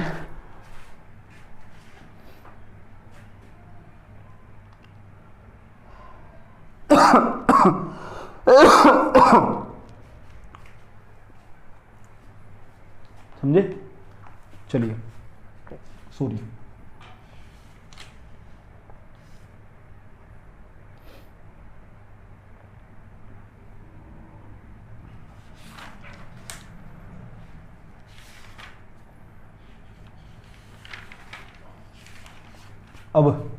अभी मैं 1857 का विद्रोह पढ़ा रहा हूँ, याद रखना बात। या अभी मैं सिर्फ मेंस के लिए बात कर रहा हूँ। आज के बाद मेंस के क्वेश्चनों की बारिश होने वाली है। आज के बाद काफ़ी और पेन साइड में एक तरफ निकाल कर रख लो, नहीं लिखोगे तो देख लो फिर अंजाम बुरा होगा, समझे। फ़ोन में कोई निकल गया, यूट्यूब वालों से बात करूँगा, फ़ोन में निकल को आऊँगा, ठीक है नहीं। मेरी कंपनी यूट्यूब या मेरी कंपनी अमेरिका से बात करूँगा और यूट्यूब में निकल गया चाटा मारूंगा बहुत तेज खींच कर। जो भी नोट्स नहीं बनाना और वीडियो को पूरा ध्यानपूर्वक नहीं देखेगा, 2 बार नहीं देखेगा, है नहीं। यूट्यूब की जो कंपनी है ना, यूट्यूब वालों तो बात करूँगा मैं, ठीक है। ये साइंस टेक्नोलॉजी वाले जिन्होंने यूट्यूब बनाया था, फ़ोन में कोई निकल के आने वाला हूँ मैं। तुम तो गए बेटे अब सब।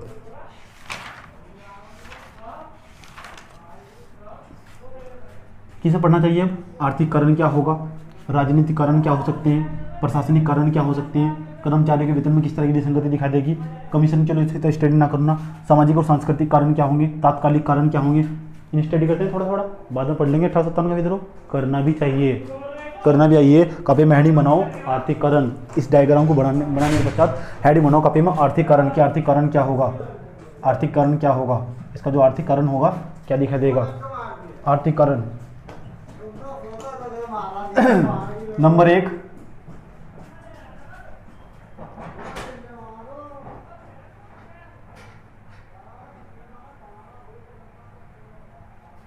नंबर 1 आर्थिकरण, आर्थिकरण नंबर 1 लिखो, 1 मिनट रुको।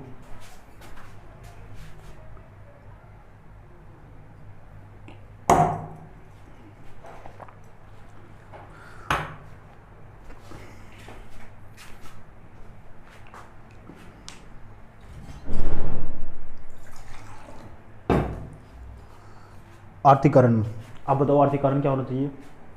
मजदूर वर्ग, कृषक वर्ग और जमींदारों से ब्रिटिशों द्वारा अधिक टैक्स लिया जाना, यह आर्थिक कारण हो सकता है। नंबर 1 लिख सकते हैं यहाँ पे तो, ठीक है। आप ऐसे भी कह सकते हैं जमींदार वर्ग, कृषक वर्ग, मजदूर वर्ग, मुखिया वर्ग, इस तरह आप बराबर लिख सकते हैं असंतुष्ट, ये असंतुष्ट थे, तो जब भी तो आर्थिक कारण है ना। चलिए मेंस में लिखने में काम आएंगे, जो मेंस का एग्जाम होगा ना उसमें लिखने में काम आएंगे। 1707 के बाद है ना, 1707, हालांकि कमाते मात्र बर्तन 1757 के बाद पूरा सेक्शन जीता, 1947 के बाद का स्वतंत्रता का प्रथम चरण और फिर इकोनॉमिक कंडीशन भारत की, यहाँ तक पूरा का पूरा। और थोड़ा सा आपको जो दिखाई देगा वर्ल्ड हिस्ट्री भी मैं आपको पढ़ाऊंगा, क्या पढ़ना चाहिए क्या नहीं पढ़ना चाहिए, इस तरह का सारा मेंस के अंतर्गत आता है ना। पीरी का कहाँ तक दिखाई देगा? पीरी का दिखाई देगा इसमें, पीरी का होगा इंसिडेंट हिस्ट्री, मिडिवल हिस्ट्री और मॉडर्न हिस्ट्री, समझे, यहाँ तक दिखाई देगा। लेकिन उसके भी ऑब्जेक्टिव कहाँ से पूछे जाते हैं, ये आप धीरे धीरे मेरे साथ समझने स्टार्ट कर दोगे। Okay,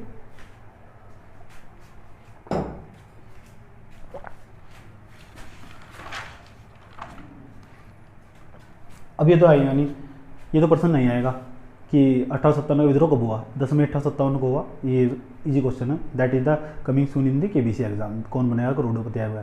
it is not the coming for the UPSC exam and other state PCS exam. Okay, तो आप अगर इस तरह के प्रश्न तैयार करने हैं तो फिर आप यूट्यूब चैनल पर जाओ, वो बताएगा ट्रिक क्या थी, ये ट्रिक में आपको सब याद हो जाएगा, कोई बात है, लेकिन आपके ज्ञान का संकुचन हो जाएगा।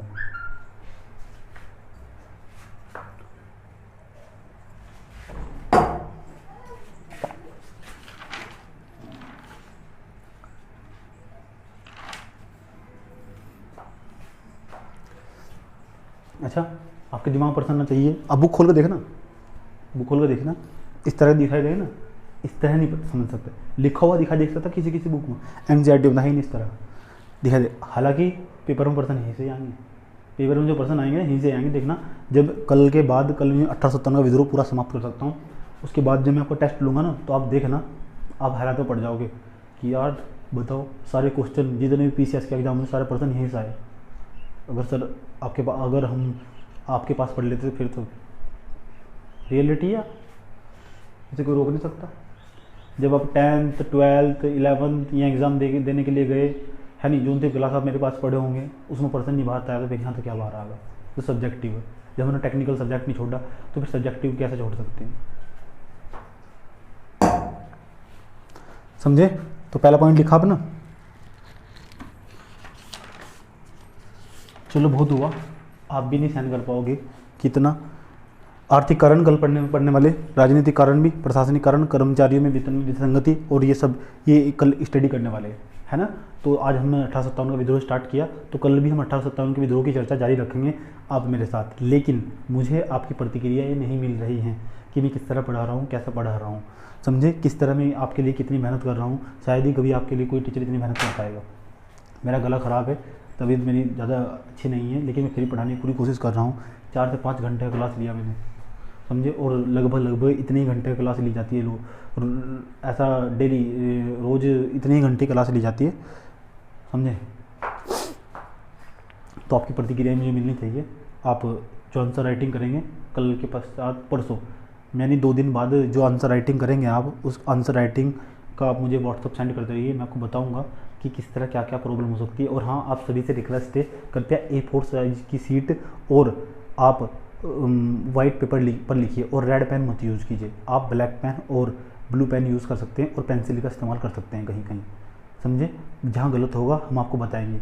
आपका क्वेश्चन चेकिंग होता है, और चेकिंग भी ऐसे नहीं, ग्रुप के द्वारा। मेरे पास ग्रुप है अपना, बाहर का ग्रुप, समझे, उसमें मैं डाल देता हूँ, वे लोग चेक करते हैं कि किस तरह कहाँ सही है, कहाँ सही एग्जाम होना चाहिए, कहाँ कौन सी लाइन लिखी जा सकती थी। आपने क्वेश्चन लिखने की कोशिश की लेकिन भाषा सही नहीं थी। अब जो आप क्वेश्चन लिखने की कोशिश करेंगे उसके अंदर और इम्प्रूव करने की कोशिश करना, और धीरे धीरे, कोई बात नहीं, आप कितने अधिक समय में लिख पा रहे हैं ये मैटर नहीं करता, लेकिन आप लिख तो रहे हैं, ये मैटर करता है, समझे? ओके, तो हमने स्टार्ट कर दिया 1857 का विद्रोह, 1857 का स्वतंत्रता संग्राम, सर्वाधिक साहित्य लिखा हुआ है इस पर, और किस तरह जो साम्राज्यवादी इतिहासकार जो लिखेंगे, और हम कभी भी जो साम्राज्यवादी इतिहासकार द्वारा जो भी इतिहास लिखा जाएगा हम कभी भी उसे एक्सेप्ट नहीं करेंगे। भारतीय इतिहासकार द्वारा जो भी कमेंट या भारतीय साहित्य लिखा जाएगा 1857 के विद्रोह पर, तो याद रखिए हम उसे एक्सेप्ट करेंगे। और ये मेरे खुद का अनुभव है, मैंने खुद कई सारी बुकें पढ़ी हैं 1857, 2 बुक तो मैंने बहुत अच्छे तरीके से रिवाइज की 1857 के विद्रोह पर। आप देखोगे मेरे साथ, मैं आपको दिखाऊंगा, बुक भी दिखाऊंगा मैं आपको 1857 के विद्रोह के पास, मेरे पास एक पूरी बुक दिखा देगी आपको 18। तो आप अंदाज़ा लगाओ कि जो बच्चा 1857 के विद्रोह को पूरी बुक तैयार करके आया हो, सवाल कहाँ से बच सकता होगा, हमें समझिए ना, इतना मेहनत करनी पड़ती। लेकिन ये मैंने बुक कब लगा, बराबर 1.5-2 साल पहले पढ़ी थी। पढ़ना बहुत ज़्यादा ज़रूरी। जब आपका हिस्ट्री खत्म हो जाएगा ना, तो इकोनॉमिक्स से स्टार्ट करेंगे। इकोनॉमिक्स, जीडीपी, शेयर बाज़ार, मार्केटिंग, पूरा को पढ़ाया जाएगा। मुद्रास्फीति क्या होती है, सब इन्फ्लेशन क्या होता है, महंगाई डिमांड कैसे बढ़ती है, किस तरह डॉलर का दाम ऊपर बढ़ जाता है, नीचे घट जाता है, सब सारा सिलेबस पढ़ूंगा बहुत ही डिटेल के साथ, है नहीं? किस तरह गरीबी बढ़ती है, किस तरह महंगाई बढ़ती है, क्या होता है क्या नहीं होता, सब बताया। बजट में बजट क्या होता है, बजट किस तरह बनाया जाता है, क्या क्या डॉक्यूमेंट्स होते हैं, कौन से चीज़ इससे संबंधित, सब पढ़ाने वाला। अब घबराना मत बिल्कुल भी, आप क्रम वाइज मेरे साथ चलते रहो। आप आगे चलेंगे तो प्रॉब्लम में फंस जाएंगे, आप पीछे जाएंगे तो तभी प्रॉब्लम फंस जाएंगे। साथ साथ चलेंगे कोई प्रॉब्लम नहीं होगी, ठीक है नहीं? I promise you. ओके, तो प्लीज़ अब मैं अलविदा लेता हूँ आपसे। अलविदा तो नहीं, मिलते हैं कल, वो भी एक नए जोश और उत्साह के साथ। आज मेरे अंदर एनर्जी कम थी, लेकिन फिर भी समझाने की बहुत ज़्यादा कोशिश की। आपको तो पता ही मेरा गला कितना ख़राब रहता है, पहले भी पता, लेकिन मेरे भी मैं समझाने की बहुत ज़्यादा कोशिश करता हूँ। ओके बच्चों, थैंक यू।